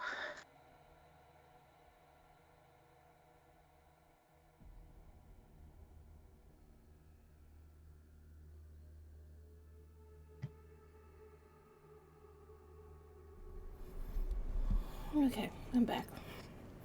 Back. Though I'm about to play Hot Pocket Roulette, so we'll see how this goes. Remember, do the little bite to let out the steam and then go in. That's the tech. That's the tech. Uh-huh. Or you could just bite into it like a real boss and then hush, hush, hush, hush your way through it. No, I'm already miserable because I burnt my tongue on a pizza roll yesterday. I cannot feel the tip of my tongue. But no, my family buys Hot Pockets, but because of how they're storing them in the fridge, they take them all out of the boxes and stick them in a box. So it's like... So it's a mystery? Yeah. Hot Pocket? Yeah. That is strange. Why? The boxes take up so little room. They do not take up that much space, it's true.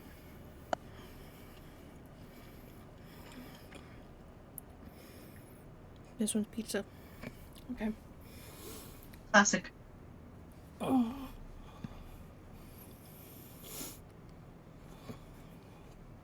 So I have heard 3 voices. Is Matt also here? Yes. Okay. So we shall continue, because there's at least a stopping place I'd like to get to tonight. Mm-hmm. So, you all pack up and start heading through the jungle again, continuing along the path that you all originally set out on. And it's... I won't call it fun because, yes, the clothes are mostly dry, but the key part of that phrase is mostly. So somehow, Raven, you are actually the most comfortable out of the group at this point. Yeah, Rain, with Kane being a close second because Kane went down to his drawers. And the rest of his clothes weren't wet. But you all continue through the jungle and away from the lake. You swear as you're moving that somehow this jungle is just getting more and more dense. The trees themselves, though still enormously tall and huge, seem to be growing thinner and thinner as more and more of them are packed into the same place. Vines reaching from one to the other, from canopy all the way down to ground, and Kane, you find yourself having to, in what is both function but also feels slightly out of place, having to use your lightsaber as a machete to get through. Because even the sword that you have doesn't want to cut all the time. You all are trapped single file, trying to maneuver through what areas Kane is able to open up for all of you. If he, I imagine, in the close second, trying to navigate for everybody. And as evening falls and the darkness starts to set in, only Kane's lightsaber and the torches each of you carry, or the lamps that each of you carry, providing any solid light to get through. You hear that telltale shift from night, or from day noises to night noises. Birds falling quiet, even the insects decreasing in number. Instead, you're surrounded by the cracks and sounds of movement of things that you can't see. Most staying far away from your little pool of light, but some growing bold and getting closer.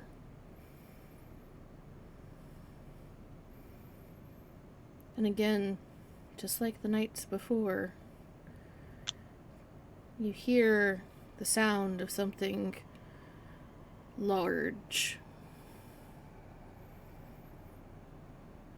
Something that lets out a growl that seems to reverberate through the trees. And I need all of you to make a survival at 3.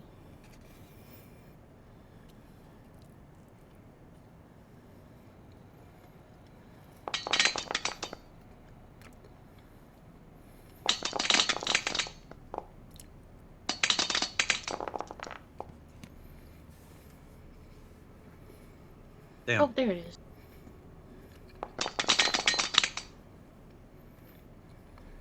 Oof.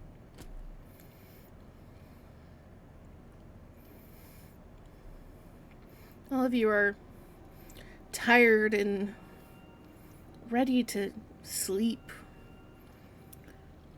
And yet, as you hear that growl, that sound of movement, Kane, Iffy, there's something that sets you on edge. That sounds way closer than it's been in previous nights.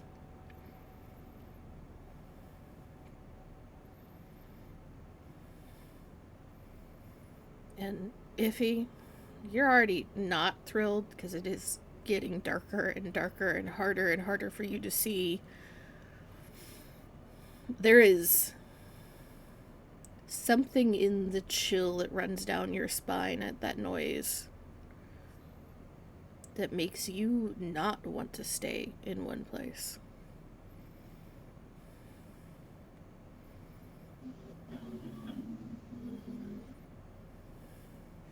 I think that if he feeling that chill and probably positioned, I imagine, in a Mary Ellen sandwich, turns and starts looking between Kane and Tia. Hey, so, I don't know if you noticed this, but that sounded kind of close. So, could we speed up just a little bit? Maybe get to where they aren't not. I would love if we could do that.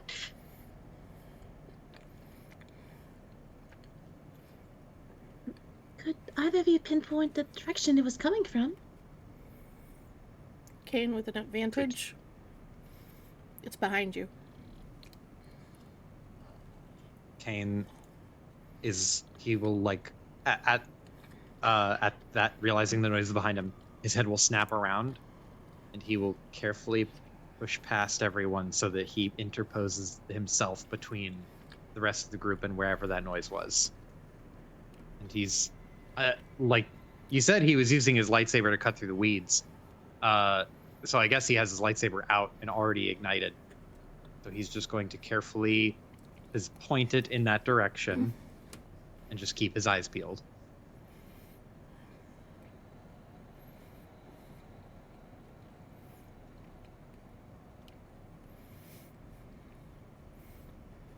Are you going to try and urge the group to keep walking?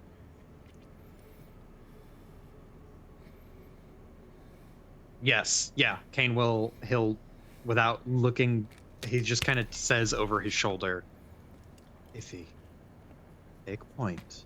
Lead us forward. I'm going to watch the rear. You don't gotta tell me twice, big guy. If he is taking point and leading. You keep pushing further and further through the forest. Kane, roll me the same survival. I'll let you have a blue for force shit. Okay. Wait, I might have a thing that helps detecting movement. I have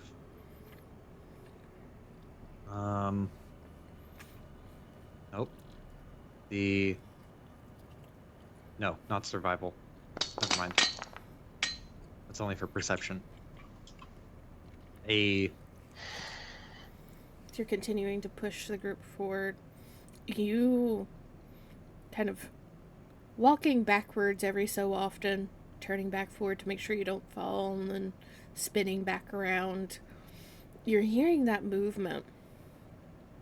Occasionally you hear that growl again that all of you can't help but kind of shudder at and jump.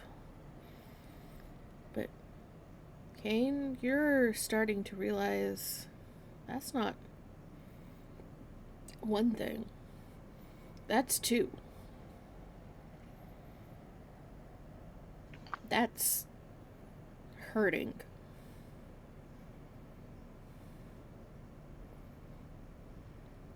Oh. Kane will say under his breath, shit.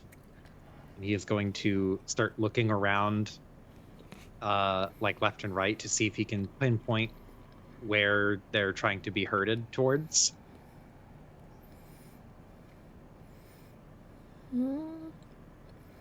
He's aware enough that you can realize that essentially every time that if he starts to turn the group off of the kind of broken stone path that you are sporadically walking on, occasionally you'll have these flat paved stones that are kind of like breaking through the underbrush and ground, and then they'll disappear again. Then a couple hundred yards onward, you'll find another patch of stone, and then they'll disappear again. Every time she starts to turn off of that path, whichever side she is turning towards, it's where the growl will come from. To turn her back onto the path. We were following this path anyway, right? Mm-hmm.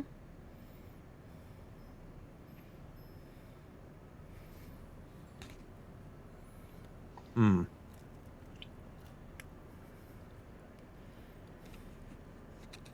Can Kane tell how many there are? Mm-hmm. At least 2 large creatures. You're not sure beyond that.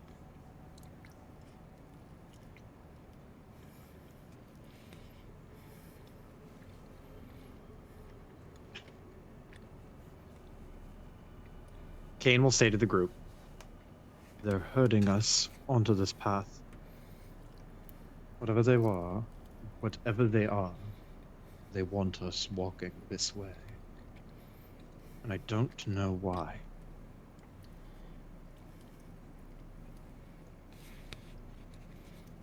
Is there an option to not?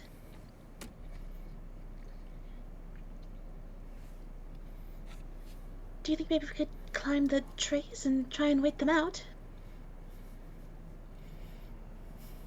Maybe you guys can climb the trees. I don't know if I can right now. And it's getting a little darker. I don't know if any of you have noticed that.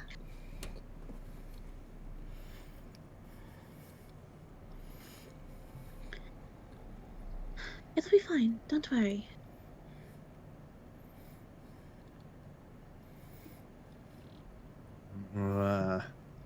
Kane is like gritting his teeth. Don't like to be going in the direction that they want us to go. But I don't think we have a choice. Not unless you're all feeling very, very brave. We've been pretty brave today.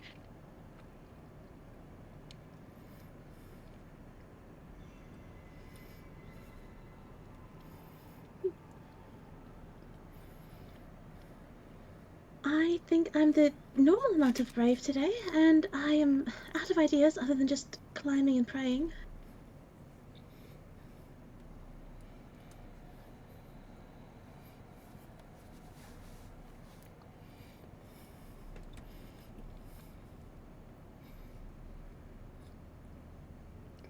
Hmm.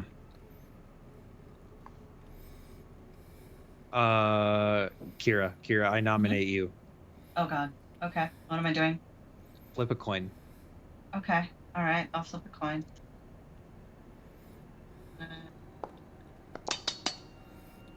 Here you go. Gold coin. Heads. Oh, I was. Flip that coin again so that I know to pick one or two versus heads or tails. Oh, okay. All right. All right. Coin coming up again. Okay. So Kane is going to look around at the group. What is the relative level of like fightiness in the group? Are they up for a fight? Can Kane sense whether they're willing to throw down? Pretty sure Iffy is near about panic. Yeah. Yep. Kane knows Iffy well enough to know that there are very few things that actually legitimately scare her a lot, and being in the dark is one of them. Imagine the emotional support Tia has been deployed right next to her. She's got the phone lit up. She's like, it's okay. Look, see, It'll be not fine. that dark. Right, Kane? It'll be fine, right? It's fine. Oh my god. You okay? What? Sorry, don't worry about it. So, I mean, Tia's at 3 wounds. That's it. So it's like, you know, she's fine. How brave is the Raven? Yeah. You know, they're pretty brave.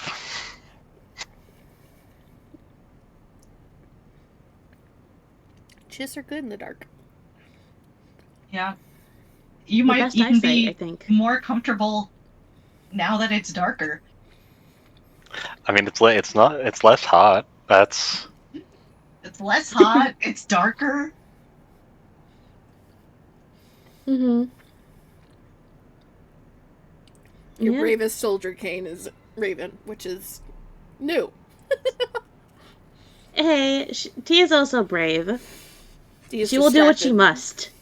Yeah, she's also emotional support Tia at the moment. Yeah. Kane Iffy We're is gonna just have to light a fucking lantern losing or it. something. Kane is just gritting his teeth, very visibly frustrated. And he will close his eyes and exhale. Iffy, lead us along the path until we get to the end.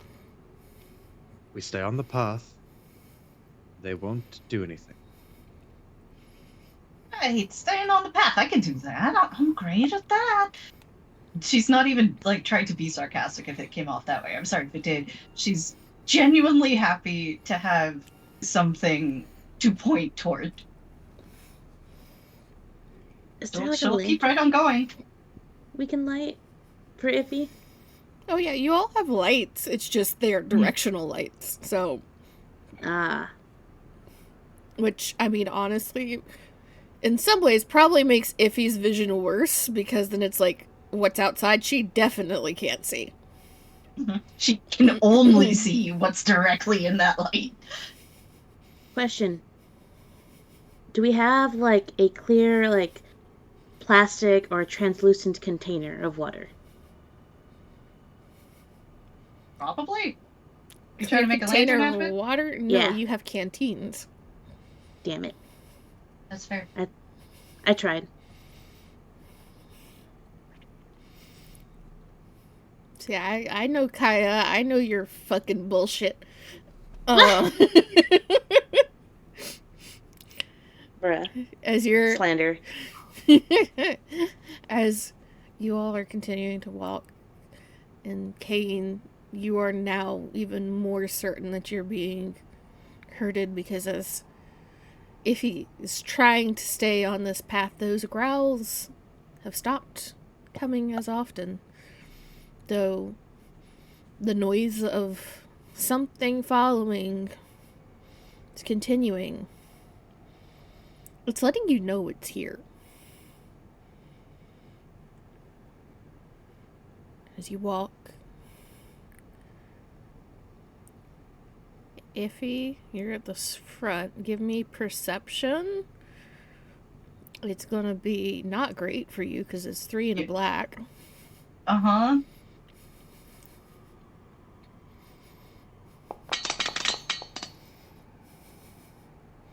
We are bolstered by, please keep us going, I guess. But with 3 threats, she's still fucking losing it. You're staying on the path for the most part, but as you're continuing to walk, and it goes from 10, 15 minutes to a half hour to an hour of stumbling through the dark, you realize the path is becoming less broken. It's almost like it was either more trodden at some point, or is still being used somehow, or the forest itself is just not growing as well here. It's more and more of those paved stones are peeking through, and more of them are actually semi-flat. And I'll need perception at a 3 from the rest of you. Aha. Now, does this involve detecting movement or hidden enemies? I will get a clue. let you use that, but you'll get a different set of information than the others. I'm okay with that. Is it same 3 in a black or 2 in a black? Just 3. The black is Just for 3. Iffy because it's dark. Oh, did I forget a purple? Technically, yes. It's fine. Oh, shit. I'm sorry. Do you want me to roll it now? No, it's fine. Okay. I'm sorry, my bad. As you all are walking, Tia, you're beginning to notice that the trees where they had been growing so much more densely around you, they're starting to become a little more sparse. Things are starting to open up a little more and a little more. Kane, as you're kind of trying to keep an eye on the back side of the group, trying to figure out what and where things are following you. This sparseness in the trees does lend to spotting something. Something large, probably at least some part of it standing a good 10, 11 foot tall, slinking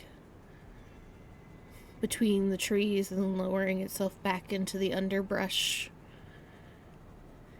It looks quadruped.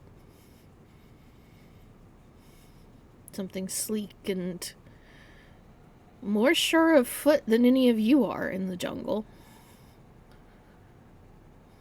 Though you can't quite make out more of the shape, you at least know the relative angle one of them is from the party. And how big did you say it was? Some part of it is at least around 10 to 11 feet tall. It's big. When you say some part of it, do you mean like that's its leg or like its jaw? You don't know if it's its head or if it's a shoulder or if it's, a back hip or something. You just caught movement about that high off the ground. Gotcha.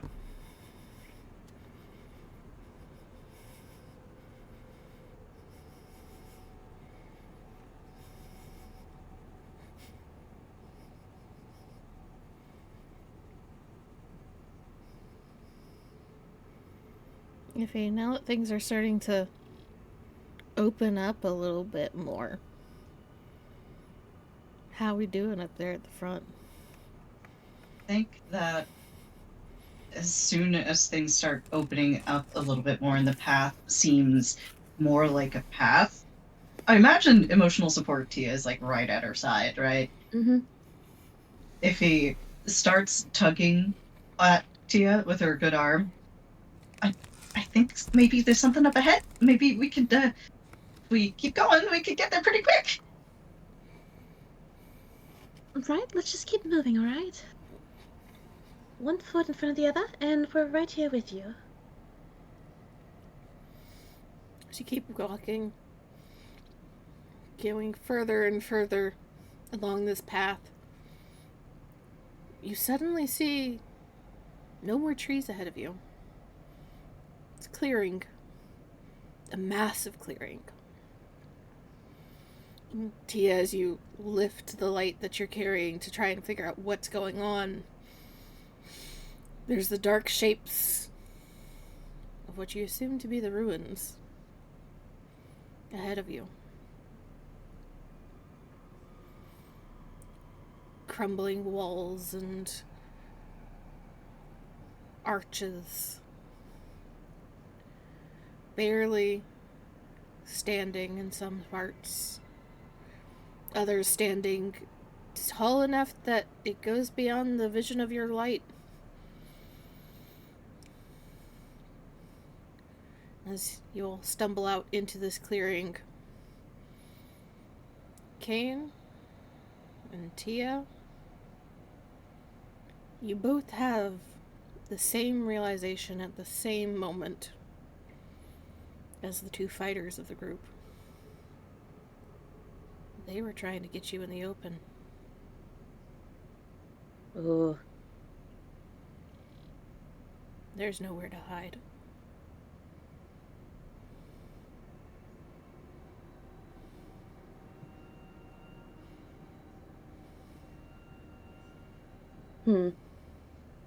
We haven't reached the clearing yet, right? You are right at the edge of it. Dig my heels in. We are stopping right here as she has this realization. And oh man, she was trying to be hopeful, but the look she turns and shoots Kane is very much not. It's grim.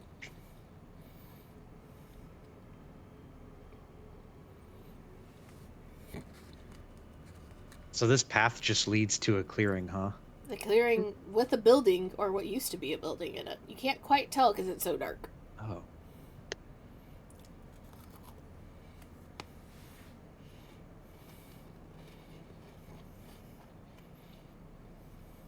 And Kane also sussed out that they were trying to get us to a clearing, right? Mm-hmm. Or as soon as that- Kane turned okay. around again and was like, "Oh, open space, cool. Wait, Gotcha. that's not good." Kane is going to look at that building and then look at the edge of the clearing we're at. How far is that to the building? Good 100-yard 100 dash. meters? Yeah. Or 100 yards? Okay. Mhm.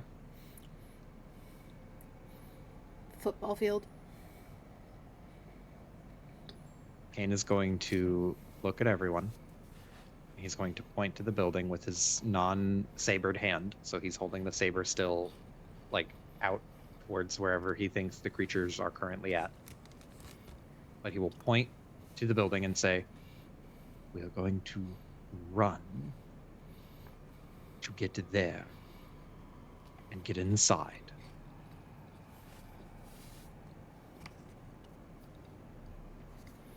If you see the building, Since Tia shone the light on it, yeah, she would know where it is. It's just dependent on, is anybody still shining a light at it.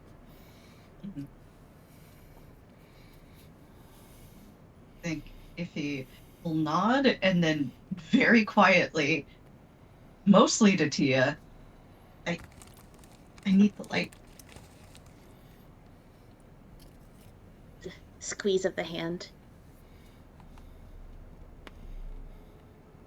We'll all work together and move as quickly as we can.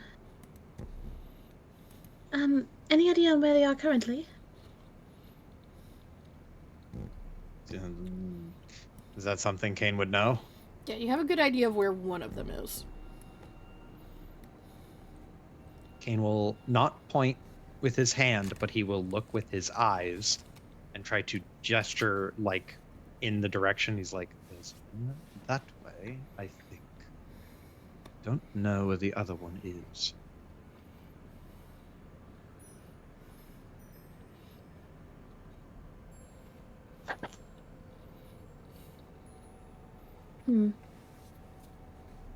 But all we have to do is run to the building without stopping and get inside.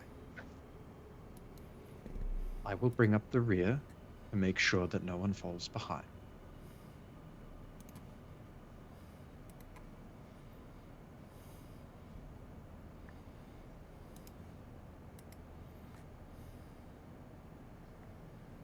Right, and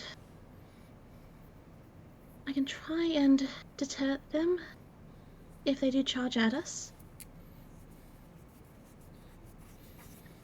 Don't know how much blasters are going to do for these, but I can try.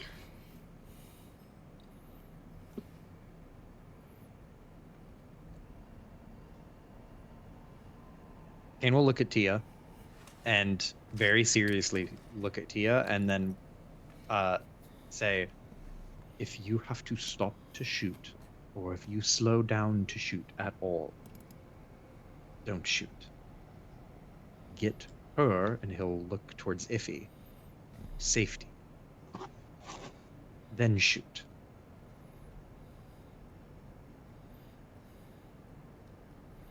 She looks at him, and she nods. I wasn't planning on stopping. Okay.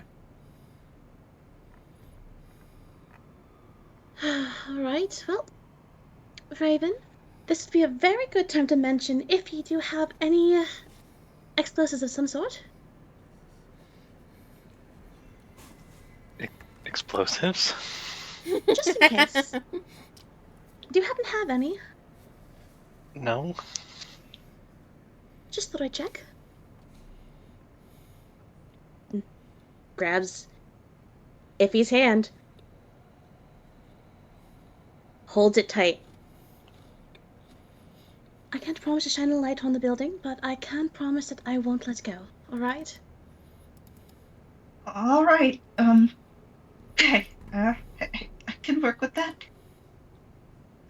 I'm using one of these. Oh God. Fuck you! No. Fuck you!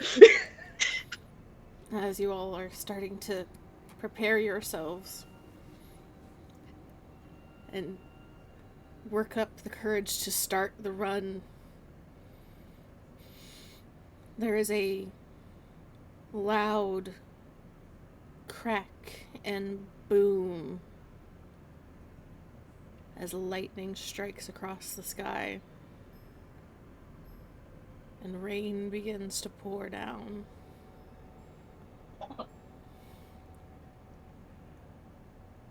Lightsaber in the rain noise. Fun sizzling noise from Kane's lightsaber. Like one of those UV bug traps. And in that moment, that brilliant flash of lightning, Kane, you still looking behind, The one that you know where it is. Keeping an eye in that direction. You see that large shape moving through the underbrush. Getting closer.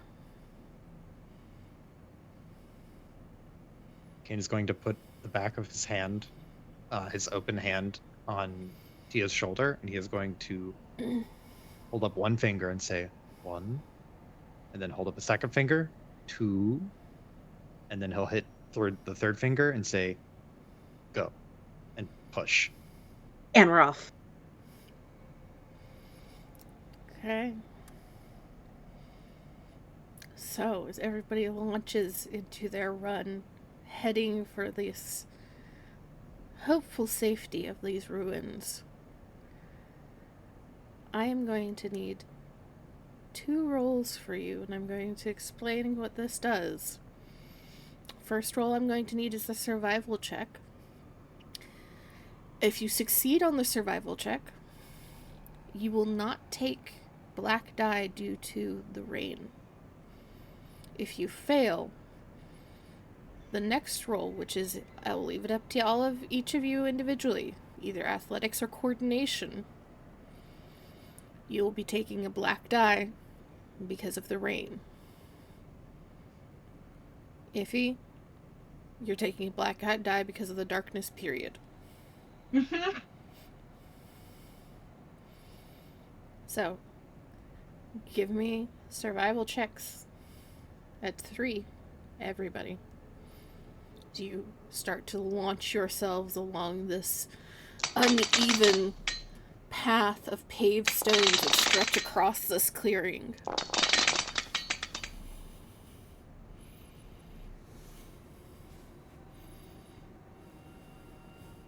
Oh boy. Oh boy. I don't know how I rolled 4 successes on that. I'm gonna be real. Okay. It's because hand holding. It's a lot of threat. That is a lot of threat. Mm-hmm. So, Raven, you're taking 2 strain. Iffy, you're taking 4. Tia, you're taking 1. And Raven, you're the only one that will have a black die due to the weather. So you all start running. Make your coordination or athletics check. It is 3 purple. 1 black for Raven, 1 black for Iffy. Since I got 2 advantage, can I push a blue to someone? Sure. I will give a blue to Raven to hopefully mitigate the black die. Was that 2 or 3 purple? 3.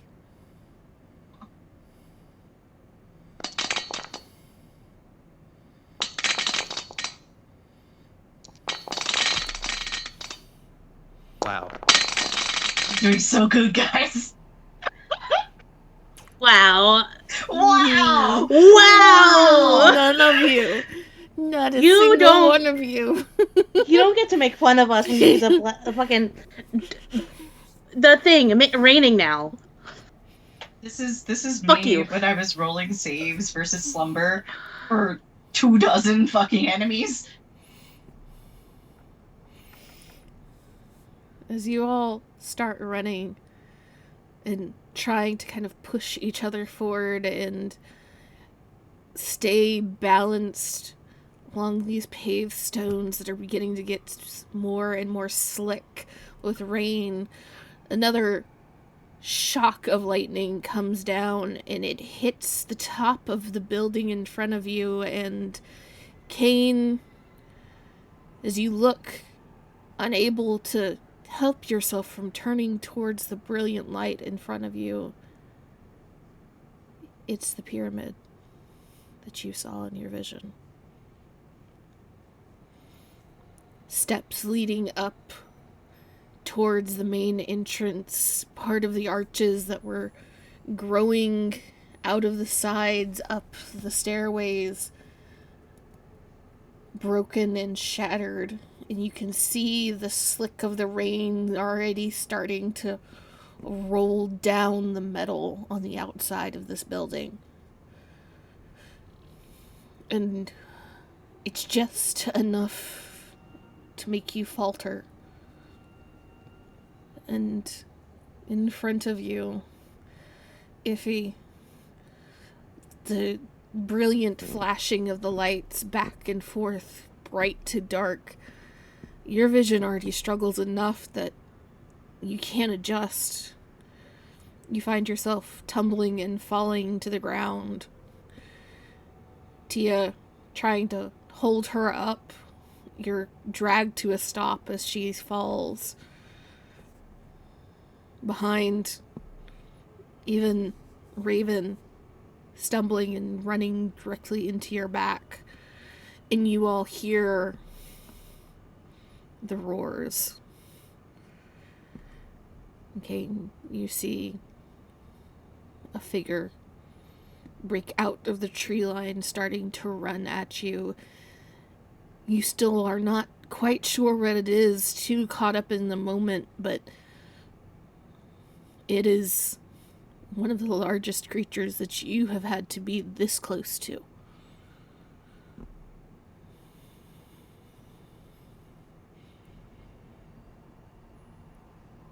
Make me survival checks again.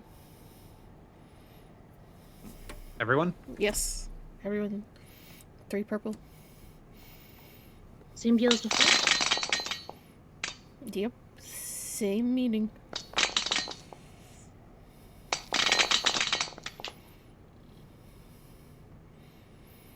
Having a terrible time. The fact that Iffy keeps succeeding, but like panicking, is very amusing to me. Okay, everybody is taking, except for Iffy, a black on their on their next roll. Roll me another athletics or coordination. Raven, you're taking 1 more strain. Iffy, you're taking 3 more strain. Oh god. So, okay. So 3 purple and a black, right? Yep. Yeah. Ooh, one of those dice almost went to triumph. Oh, thank God. Success, success. Failure, failure. Okay.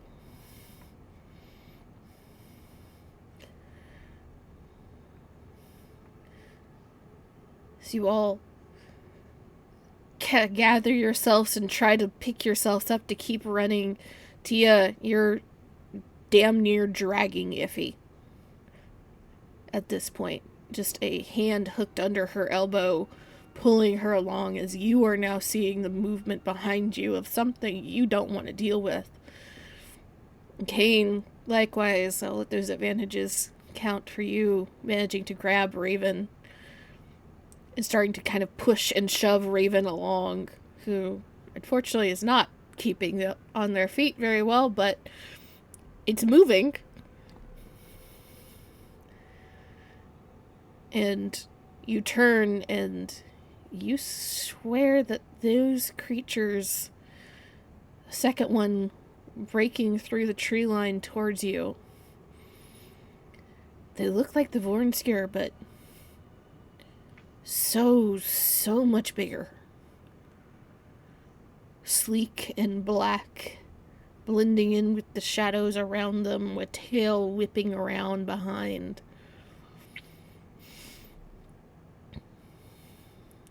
Is there anything anybody would like to do specifically here? My hands are a little tied up at the moment. Screaming of reaction. I mean, like Kane said, he's going to be bringing up the rear to make sure that everyone is getting in front of him. So he is going to keep mushing everyone ahead of him and staying as far back as he can while still moving with everyone. He will intentionally slow himself down to make sure that everyone is in front of him.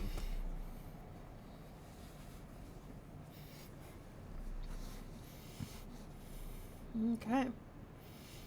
So, you all continue to try and run. You're a little over halfway across the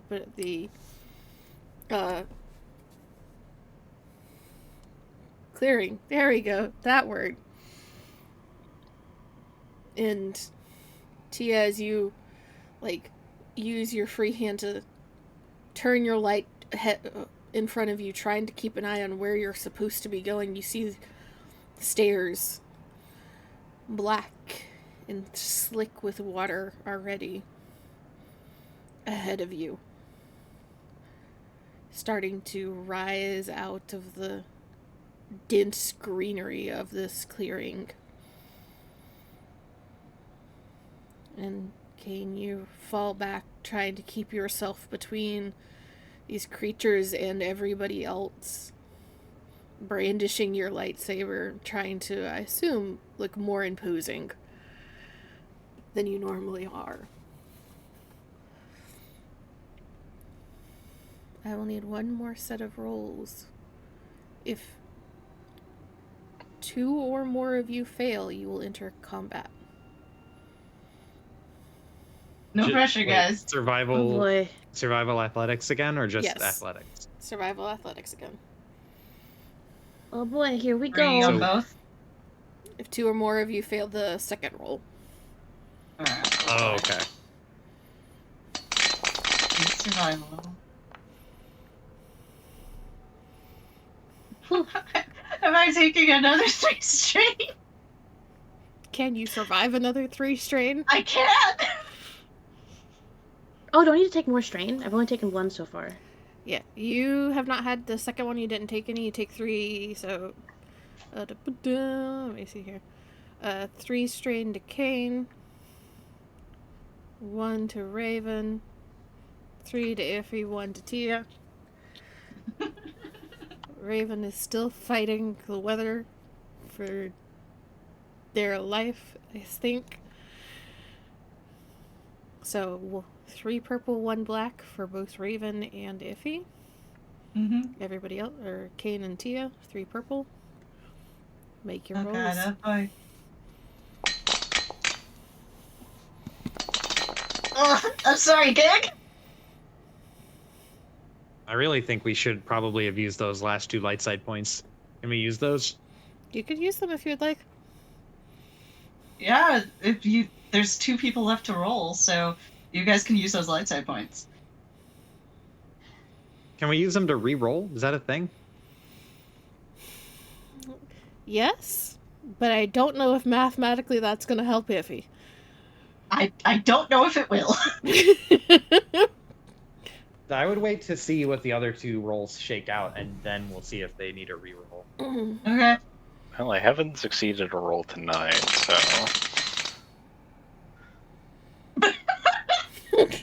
Oh, Raven. Raven has better odds of succeeding with an upgrade than if he does. Yep. Tia. Okay. Hello, sorry. So it's 3. Here we go. Yeah, Okay. she's good. Raven reroll. Light side point re-roll? Light side point reroll.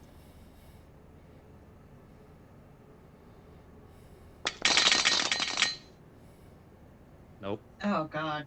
Ooh. Light side point re-roll? We do have 1 left. You got 1 left. would got you one like left. would you like this one? I don't know if we can double reroll. You have succeeded rolls tonight, so you might have better odds. Okay, alright. Aw. Alright. Alright. I will attempt it. Coordination, 3 purple, 1 black. Oh god. Oh Have boy. you made your sacrifices to the roll gods? Yes! There you go. There you go. Let's We go! did We did it, gang! It Grab just took Raven. all of our light side points. Just grab Raven by the scruff and keep moving. They just keep falling on their face. You all. I'm imagining if he, like... No, actually, she's wearing sensible footwear. Never mind. Continue. If you manage to get your feet under yourself and start to run, it's not graceful, it's not pretty, but it's running. And with her up and moving, Tia and Kane, the two of you are able to kind of pick Raven up and shuffle them forward up onto the stairs, and damn near every single one of you find yourselves having to turn and nearly crawl up these stairs. How slick and uneven they have become. But you move as fast as you can. You hear those creatures behind you come up to the top, see a doorway ahead of you. The door's slightly ajar, slightly off kilter. One of them likely off the track it was supposed to be on to slide open and closed smoothly. You all, one after the other, squeeze through the opening until, Kane, you're the last one through. You turn and throw your full weight against the door to try and slam it closed. Just as you hear claws scratching along metal, and the door closes, and aside from Tia's torch and Kane's lightsaber, you're in the dark. These ruins. Sound of growls and scratching outside, and the occasional roll of thunder. The only thing accompanying all of your breath as you pant and gasp for air. And that's where we're going to end it tonight. Welcome to the dungeon. Oh, Yeah. we did it. I'm a 10 out of 15 straight. I think it's nap time, Ryu.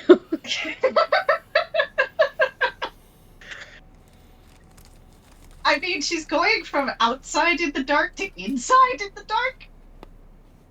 Mm-hmm. So I don't know if she's napping anytime soon. It'll be fine. Also, just because I had this idea, you know, in like TV shows, like, oh, cool, like the camera panning, right?